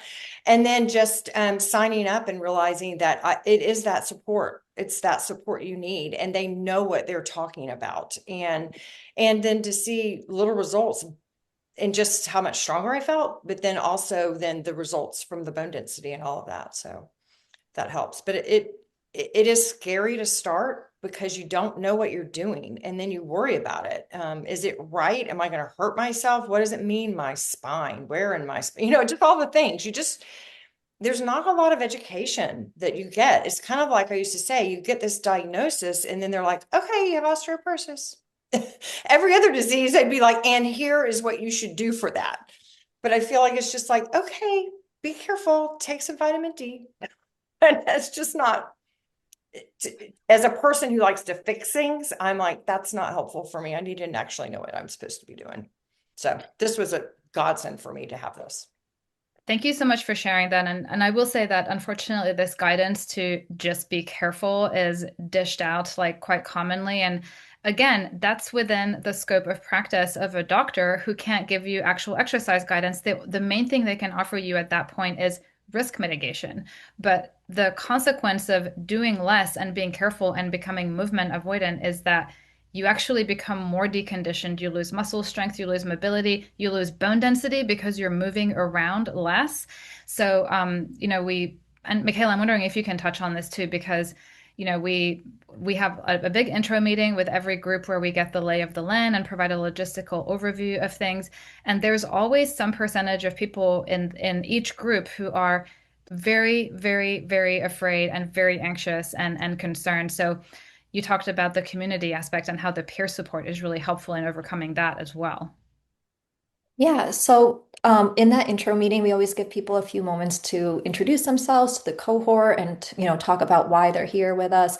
And without fail, I would say 98% of the people at least express some level of fear or anxiety around their diagnosis. Realistically, it's pretty much everybody who comes through. And like we've said, we start to see that shift as they go through the program. So we start with everybody with that introduction week. It's really gradual. They get to ease their way in. And then as they start to build up these habits and build that strength and see their bodies start to get a little bit stronger and that resilience coming through, usually around like the 8 week mark is when we have those really exciting Zoom calls where people start saying like, I'm feeling a difference. I feel better. I feel stronger. I feel safer. And it is so heartwarming to have that switch between the first meeting and about halfway through the program. And the coaches are there to really give you that support as well. We know that this is a challenging diagnosis and that there's a lot of fear involved with it. And we're here to kind of help guide you through that fear and make it a little bit more approachable. Start where you need to start so that it doesn't feel scary, and then just take baby steps along the way as you're comfortable. Great answer. Thanks so much. Excellent question about OsteoStrong. Why do you feel the OsteoStrong program is not effective? That's not a feeling that we have. That is what the research says. There is no high quality research that supports OsteoStrong as a safe or effective intervention. If you Google studies on it, you will see that they come up. However, they are of very low quality. They're not properly controlled or randomized or blinded, which means that the data is skewed and low quality. They are also often funded by entities associated with OsteoStrong, which is a huge red flag because they're paying for a study, and obviously the result is more likely to be look favorable to them if they funded the study. And then finally, the Bone Health and Osteoporosis Foundation actually has gone out of their way to state that they do not endorse the OsteoStrong program for all of these reasons. Now, purely from our perspective, it's also they're using sound loading principles in that it is an axially loaded intervention. However, it's once a week, which is a massive underdosing of that stimulus. If you wanted to train for a marathon and you only ran for 5 minutes once a week, that would not prepare your body for the marathon. And it's the same with OsteoStrong. It's just insufficient loading, insufficient frequency. The type of loading that they also use is static, meaning you are just resisting statically against a weight. And that does not have very many functional benefits because we're not going through our life statically bracing against things. We're moving, we're lifting things, we're picking them up, we're putting them over here, we're setting them down. So again, resistance training, an actual movement-oriented program, is going to give you a lot more of those functional benefits and subsequently much higher fracture risk reduction benefits as well. Hopefully that answers that. And then a great question about REMS, the EchoLight technology versus DEXA. The makers of the REMS EchoLight are actually some of our colleagues on the International Osteoporosis Foundation's Committee of Corporate Advisors, so we're very familiar with their technology. It's very promising, but at the moment still under research, so DEXA remains the gold standard. And it's not really about one being more accurate than the other. It's more that they're measuring different aspects of your bone strength. So the REMS, the EchoLight is looking also at the sort of microarchitecture and the internal strength of your bone.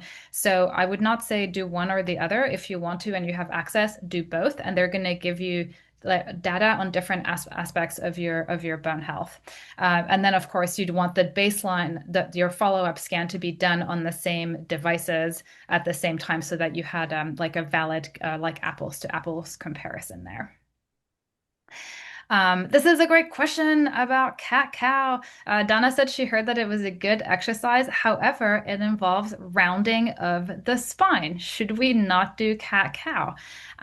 Who wants to tackle this one? I'll jump in. Hi. So we do actually love cat cow, and I know that that can be a excuse me, that can be a confusing one because of that rounding of the spine. But if you can remember what I was just saying about plank, where you take the body who's getting axially loaded through gravity, bring it horizontal, you're not getting that same loading. So now we've unloaded the spine, and then we utilize that really gentle movement of a cat cow for other benefits. And those benefits would be bringing hydration and circulation to the muscles around the spine, as well as the discs between the individual vertebra. And you can think of those discs as providing a nice bit of kind of cushion or padding between the vertebra, which is also going, if that is more kind of plump and juicy, that's going to reduce your risk of compression fractures as well. And those discs require movement in order to create that nice circulation and plumpness to them. And so that nice, easy flowing movement of a cat-cow helps to provide that support to the discs. And then as well as in cat-cow, we also love it because we do so much kind of bracing and holding our spine in one position in our weight training. The cat-cow is a really nice way to just bring more muscular balance, to release tension, and just make sure that we're not kind of going too far in one direction and creating other musculoskeletal imbalances. And because it's unloaded and you're moving through a very moderate range of motion, it's very low risk in that spinal flexion position. Yeah, so it's to your comfort level, but overall, the benefits far outweigh the risks when it's being done appropriately. There's a couple of questions relating to specific bone density and T-scores. If if it's like severe, are there certain things that we shouldn't do? So the big picture and answer to this is that the principles of bone metabolism are the same. regardless of what your bone density is. So if the bone is being appropriately loaded with in a progressive way in a manner that aligns with your current capacity, then it's going to respond by getting stronger. So people often have obviously more concerns if their diagnosis is more severe, but the good news is that the same principles apply across the board. You just want to make sure you're working with a professional who understands the risks and can progressively and safely and conservatively progress you there. Um, and then there's a couple of questions about medication and using pharmaceuticals in tandem with resistance training. So the answer is yes, if you're on medication, you should still absolutely strength train because depending on what medication you're on, it might be only slowing down the rate of bone density loss, but not building new bone. And of course, as Michaela mentioned, it's an incomplete solution in that it's only addressing your bone density, but not all of these other fracture risk variables, which come from having a well-rounded movement exercise routine that is actually making you physically stronger as well. So yes, absolutely. And the medication is a really personal choice between you and your doctor. And I know that, somebody, hi Randy, commented here that, her doctor suggested she doesn't have the luxury of watching and waiting because the bone density is so low. She's bummed about the medicine, but even if it's stabilized, it's still -4. I will look forward to adding strength training to this regimen. And of course, I wish I could do just strength training. So, I wouldn't feel bad about this. You're doing what you need to in order to address the issue. You're coming at it from multiple angles. You're following your medical provider's recommendations. And your situation is unique to you. So you need to do what is gonna feel right for you. I see Michaela and Kenny both nodding. Ken, do you have Yeah. something you'd Yeah, like to add? I wanted to say this is what we call the kitchen sink approach, right? So we throw everything at it that we can, and we do in some cases we use medicine, in other cases we use the strength training and the yoga and the posture and the balance, all of that put together. And then obviously guidance with the doctor and stuff as well. So yeah, this is a very common thing that we see. And it shows how much you truly care and how much you want to make a change. And typically the people I've worked with that have that kind of mindset always tend kind of to come out on top and have a lot of progress along the way. So proud of you. Yeah, good job. And yeah, somebody was asking, can this be safely done for somebody with -2.7 or worse on the DEXA? Yes, we have people who are literally off the chart on the DEXA. So it's just about meeting you where you're at with the correct loading approaches. So yes. Here's a good question, Michaela. I'm hoping you can tackle this. I have had both shoulder replacements and have osteoporosis. I use 5-pound weights and really don't want to go higher. Because I'm not increasing stress by increasing weights, do I have any benefit? Okay, yeah. So I would say, when I read that question, part of me is wondering 5-pound weights for what exercises. So that's where my first kind of thought goes. And, 5-pound weights to press overhead might be, the limit for you right now based on your shoulder history. But could you go a little bit heavier if you're holding that weight nice and close to your body in a goblet squat? So the chances are that you might need to modify a little bit around shoulder-based exercises. But like we've said before, as we increase the strength and the support around the joint, that often improves the joint capacity. And so you might surprise yourself and actually be able to do more than you think. You might just need a slower, more gradual loading approach that's supported by a coach who can help you kind of navigate that. And then we do have people who come to us with limitations on what they can press overhead, and it's important to remember that that's not the only way to get axial load. So if you can imagine kind of your spine running through the center of your body, you've got your shoulder girdle sitting on top of it. Anytime you're holding weights in your hand, that shoulder girdle is kind of pressing down onto the spine and you're creating that axial load. So the farmer's carry, which is just holding 2 weights down by your side and walking with them, I saw somebody ask if we could show that, but hopefully that clarifies what that looks like, is going to create a nice healthy load and you don't have to really move your shoulders hardly at all except to, pick up those weights and then kind of ground your shoulders in place. So there's lots of ways that you can kind of play with increasing the load of different exercises without aggravating the shoulders. And then we can also play with other variables of progression, which could include your rep scheme, your set scheme, how many of those two variables are you doing, the exercise selection, so choosing exercises that are more challenging. So I think there's a lot to unpack with that question, but hopefully that gave you some things to chew on there. Yeah, absolutely. And sometimes with joint replacements, obviously the specific device that you have now will have a specific range of motion that is safe for that device. So it would also depend on any guidance that you've received from your medical providers or your surgeon about your specific device that you have. Okay, this is a good question. How do you address, I read this and I was like, how do you address injuries that might occur during the program? So we actually don't really have a ton of injuries occur in the program.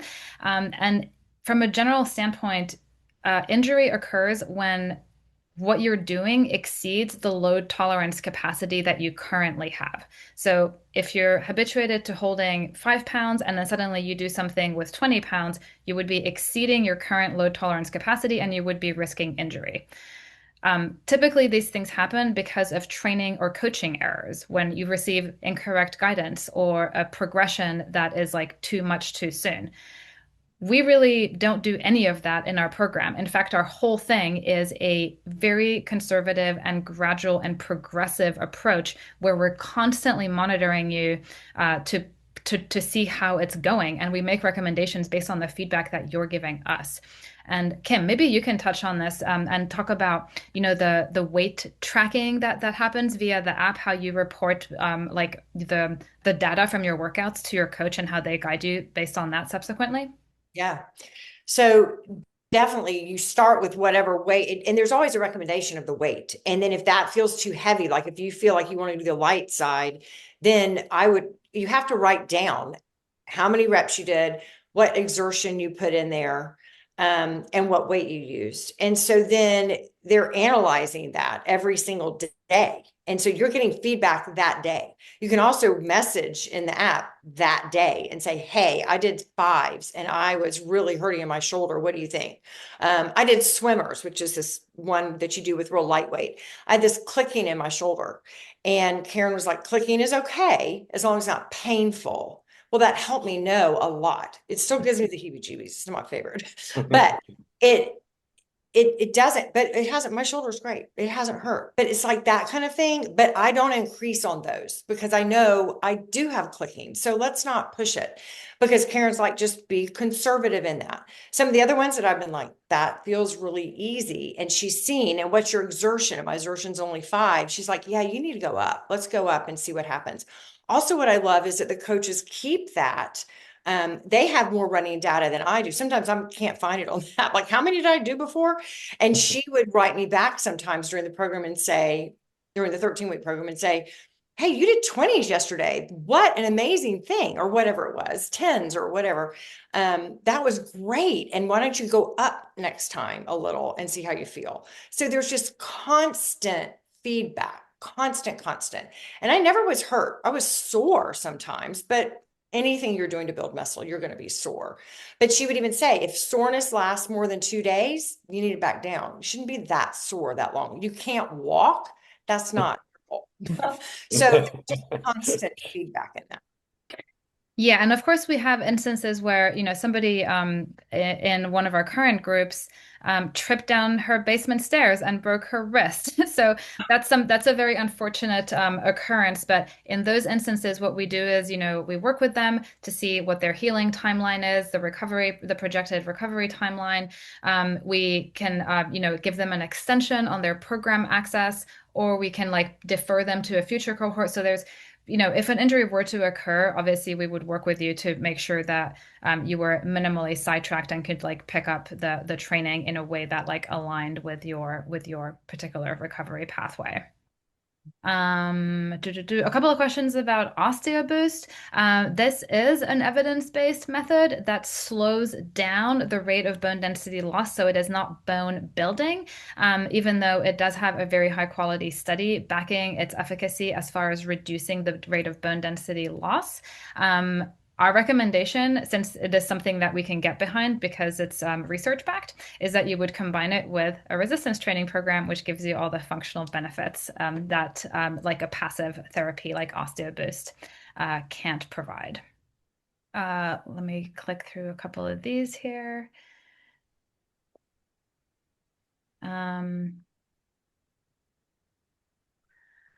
Let's see. I see Uh, one. Thoughts on the weighted vest? While you yes. look through the other ones, I can Yeah. tackle Yeah. that. Let's cover that. Yeah. So I'm surprised this is just coming up now, quite honestly. So the Me weighted too, me vest, too. we do utilize a weighted vest because it is a good way to provide some more of that axial load. And the weighted vest is great because it's loading that spine evenly because the weight is distributed in front to back. And so then you just want to maintain that nice upright posture so you get that even loading across the bones of the spine and down into the hips.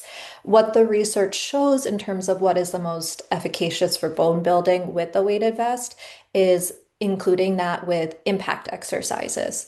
So that is how we utilize the weighted vest. And then there's also improvements we see in balance when doing balance exercises with a weighted vest. So we have a weighted vest circuit in our program, and it includes impact exercises and balance exercises so that you can really reap the benefits of that tool.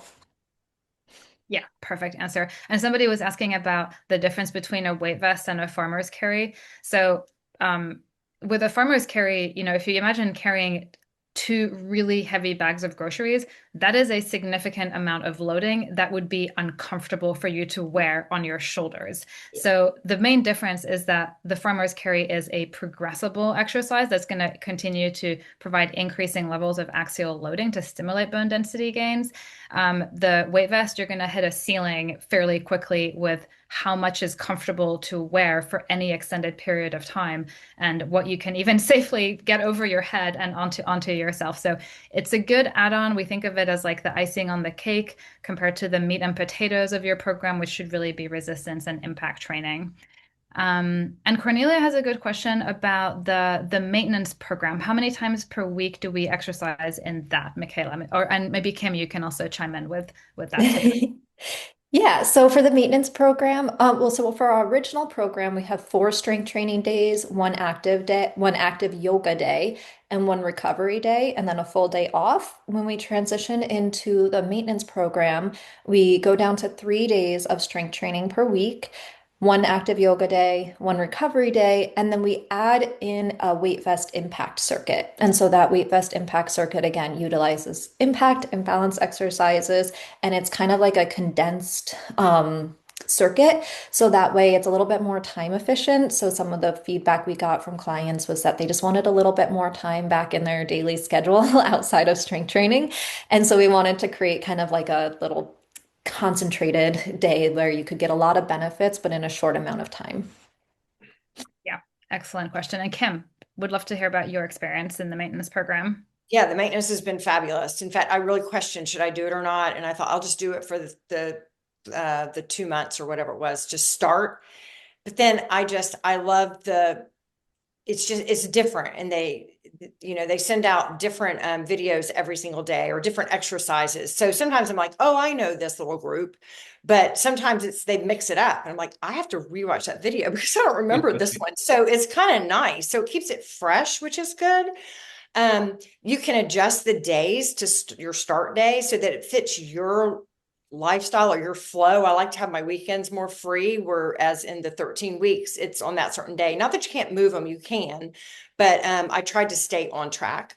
I will say that I was worried about that 13 weeks. Like I travel a lot. My kids don't live near me. My husband works, so I go with him sometimes. So there's some of those kind of things. And I work part-time too. So I was worried that how am I going to fit this in?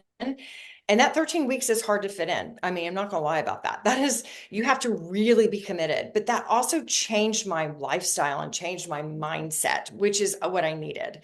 I carried my weights. I put them in the back of my car and I went to my daughter's and I set them up and we did it. I mean, Good for you. it's just you have to do that.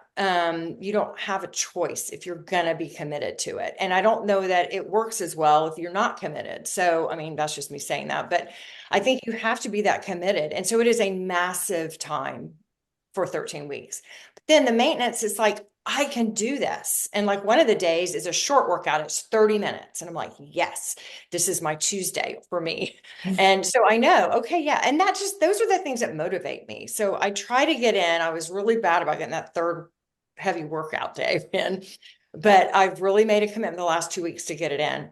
And then I love on for my Saturday, that extra, what Michaela was saying, the weight vest circuit. Or if you're doing something really active that day, it says, or activity of your choice, because then some days you're going for this big long hike. We like to hike. So I don't do it that day, but I've hiked in the woods for, 2 hours. So I feel like, okay, that's good. Um, so there's just flexibility more in the maintenance, where I'd say the 13 weeks is a set curriculum. You've got to do that. But I think that's okay. That's good. That's what it's for. And that's what gives you this ability to then maintain what you've done. So I highly recommend the maintain, even though at first I thought maybe I'm not going to. And I do the lowest level because of finances. I just thought I can do that. But there's still, you can still have touching with the coaches, so it's not like you don't ever talk to them. Yeah, thanks so much for providing that context. And we often talk about the fact that what we're looking for is not perfection, but consistency over long periods of time. That is what's going to give you the results. And in the 13-week program, it is a time commitment. Yes, it's intense, but in addition to doing the exercises, the workouts, what you're getting is an education on the physiology of exercising for bone density. So it empowers you to keep going after that and to be like have agency in your own management of your osteoporosis. So it is designed to be something that also, you're not only doing it, but you're learning why you're doing it and why it works. And on that note, there are a couple of logistical questions about the program, which are great to answer at this point. If you have any final burning questions, drop them into the chat. We're going to wrap it up soon. But yes, you can absolutely do these exercises at the gym. If that is your preference, you would just bring your mobile device with you. So the CoachRx app is optimized for mobile use. It works on Apple and Android phones and tablets. So you would just bring whatever device you're using to view your program to the gym with you and do your exercises there. Regarding workout length, Michaela's typing an answer there. Yeah, so the strength training workouts, we recommend setting aside about 60 minutes each, especially in the first month, because that is when you're learning the exercises, the safety and the form cues, the workout structure, the platform, how to communicate with your coach. So that is the most time-consuming part of the program. And of course, people exercise at different speeds as well. Some go a little bit faster. Others are really meticulous when I review the videos, go super slowly and make sure they're doing everything just so. So it does depend on the individual, but the time commitment decreases in months 2 and 3 because you're then like in a nice flow and in a good groove with it. And then we do have the yoga day, which is about 30 minutes that for the yoga practice, and a targeted recovery day, which can be anything from 10 to 30 minutes, depending on what option you choose and if you want to do multiple things for your recovery session. Um, And what time of day are your sessions? I'm in the UK, so I need to be sure it would work for me. Great question. So your workouts are delivered via a remote coaching platform, which means you can do them whenever they fit into your schedule. The actual live Zoom meetings that are sprinkled in throughout the program, those are actually scheduled at a very UK-friendly time. They're usually around noon Eastern, so like 5 p.m. UK time, and they're all recorded. So they are all emailed out to the entire group. The Zoom meetings are also not mandatory. Most people really like to do them because it's a chance to get FaceTime with your coach, have your form checked on a movement that you're unsure about, connect and socialize with the other members of your cohort. But if there's one that we recommend attending, it would be the intro session, which gives you a lot of information and kind of the lay of the land as far as what is going to happen in the program. So the sessions are one-on-one in that you are being individually coached via the platform by your coach. So you're in private one-on-one communication with your coach throughout. Were you I was going to just say going to say, something, do Gary? you want to tackle the question about the vertigo and osteoporosis? I got asked a couple Oh, times. yeah, sure. Do you want to tackle that? Oh, yeah, sure. Yeah, I guess I asked, right? Yeah. Yeah, so I've actually worked with several people who have symptoms of vertigo or PPPD. That's a newer one to me. I briefly looked that up, but in terms of how they coordinate with osteoporosis, I'm kind of unsure at this time, but I think that what we can do is, if you join the program, we can work together and exercises that trigger the vertigo, things laying down, getting up and down off the ground, laying down on your back and getting up, stuff like that may have to be modified in order to kind of support you. And it'll be a big effort on both parts for communication, making sure that you're communicating to the coach saying, hey, this really doesn't work for me. I can't do this. And generally speaking, we probably have a modification for you in order to facilitate that exercise on the seated or standing as opposed to being on the ground. Some of the yoga comes to mind where, if you ever drop your head below the hips, like downward facing dog, that may not be an option at this time. So it's communication, it's working together, and vertigo is tough. Symptoms come and go and can be intense. And I work with a woman who's had vertigo for over 3 years, just hit out of nowhere, and they can't figure out they can't figure out how to fix it. It's really tough. So yeah, it definitely is a challenge, but I think we can work together to try to eliminate symptoms best we can. That's my take on it. Yeah, I think it's something that can be worked with, but it certainly it wouldn't be a program for that. It's Correct. it's Yeah. still focused on the osteoporosis and the bone density, but the vestibular and eye movement components of the balance work, I imagine, would be helpful, or at least like contribute to alleviating some of those symptoms. Mm. Um, yeah, thanks for handling that, Kenny. No problem. And Cornelia has a question. The sessions we get online are customized each time. So basically your coach is helping you to determine what weights you should use, and based on your feedback they're making advice and guidance on how to progress your weights, what sets and reps to use. They're prompting you for feedback on your rate of recovery, how challenging the workout felt, basically all the information that, if you were training in person with a personal trainer, they would be like, let's try these 5-pound weights. You would do the exercise and they'd be like, how did it feel? And you would tell them. It was about a 6 out of 10 in terms of challenge, but I feel like I could have done 3 more. So that's the kind of feedback that you would be providing for your coach in exactly the same way as if you were, standing face to face with them and answering their questions.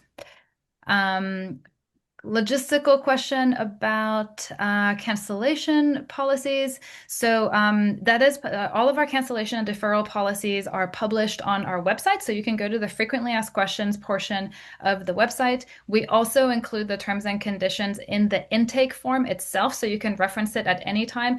And you can also view it prior to checkout so that you know exactly what you're signing up for.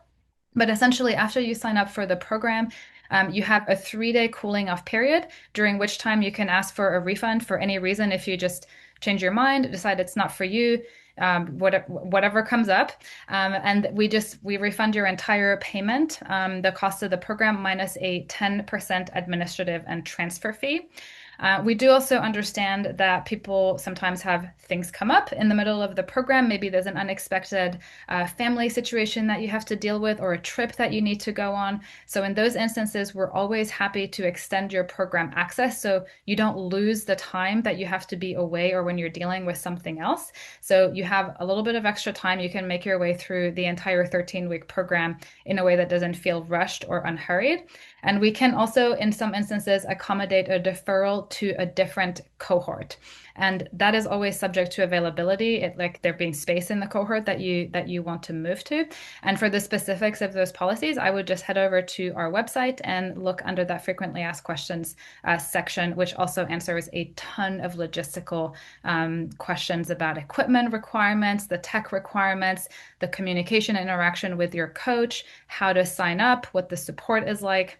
that is all covered in that frequently asked questions section there.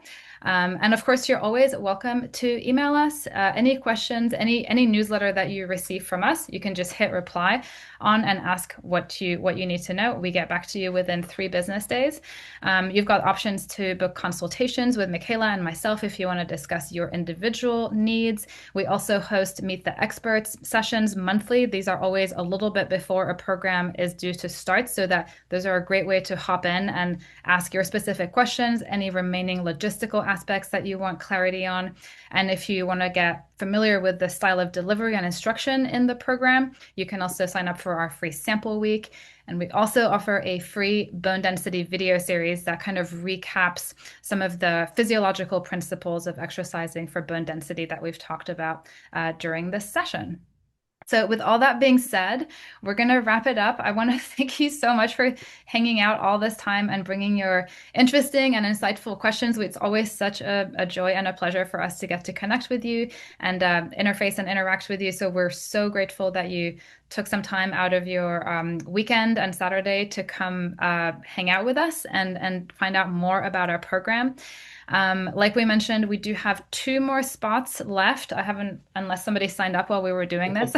We've got 2 more spots in the February cohort, and March and April are open for registration as well. So you can head on over to our website, which will also be linked in the follow-up email with the replay of this webinar.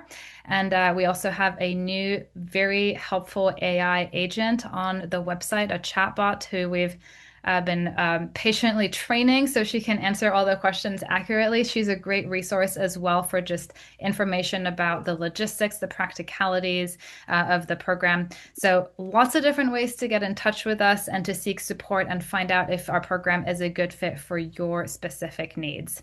Now, once again, thank you all so much for being here. I want to thank Michaela, Kenny, and Kim. Thank you for giving up part of your Saturday to join us. I know that everybody really appreciates hearing the client perspective, and we really appreciate you being here. So thank you so much. It's been a pleasure. Everybody enjoy the rest of your weekend, and we hope to see you somewhere soon online, maybe in one of our groups. Thanks, everybody. Bye-bye. Bye. Thank you.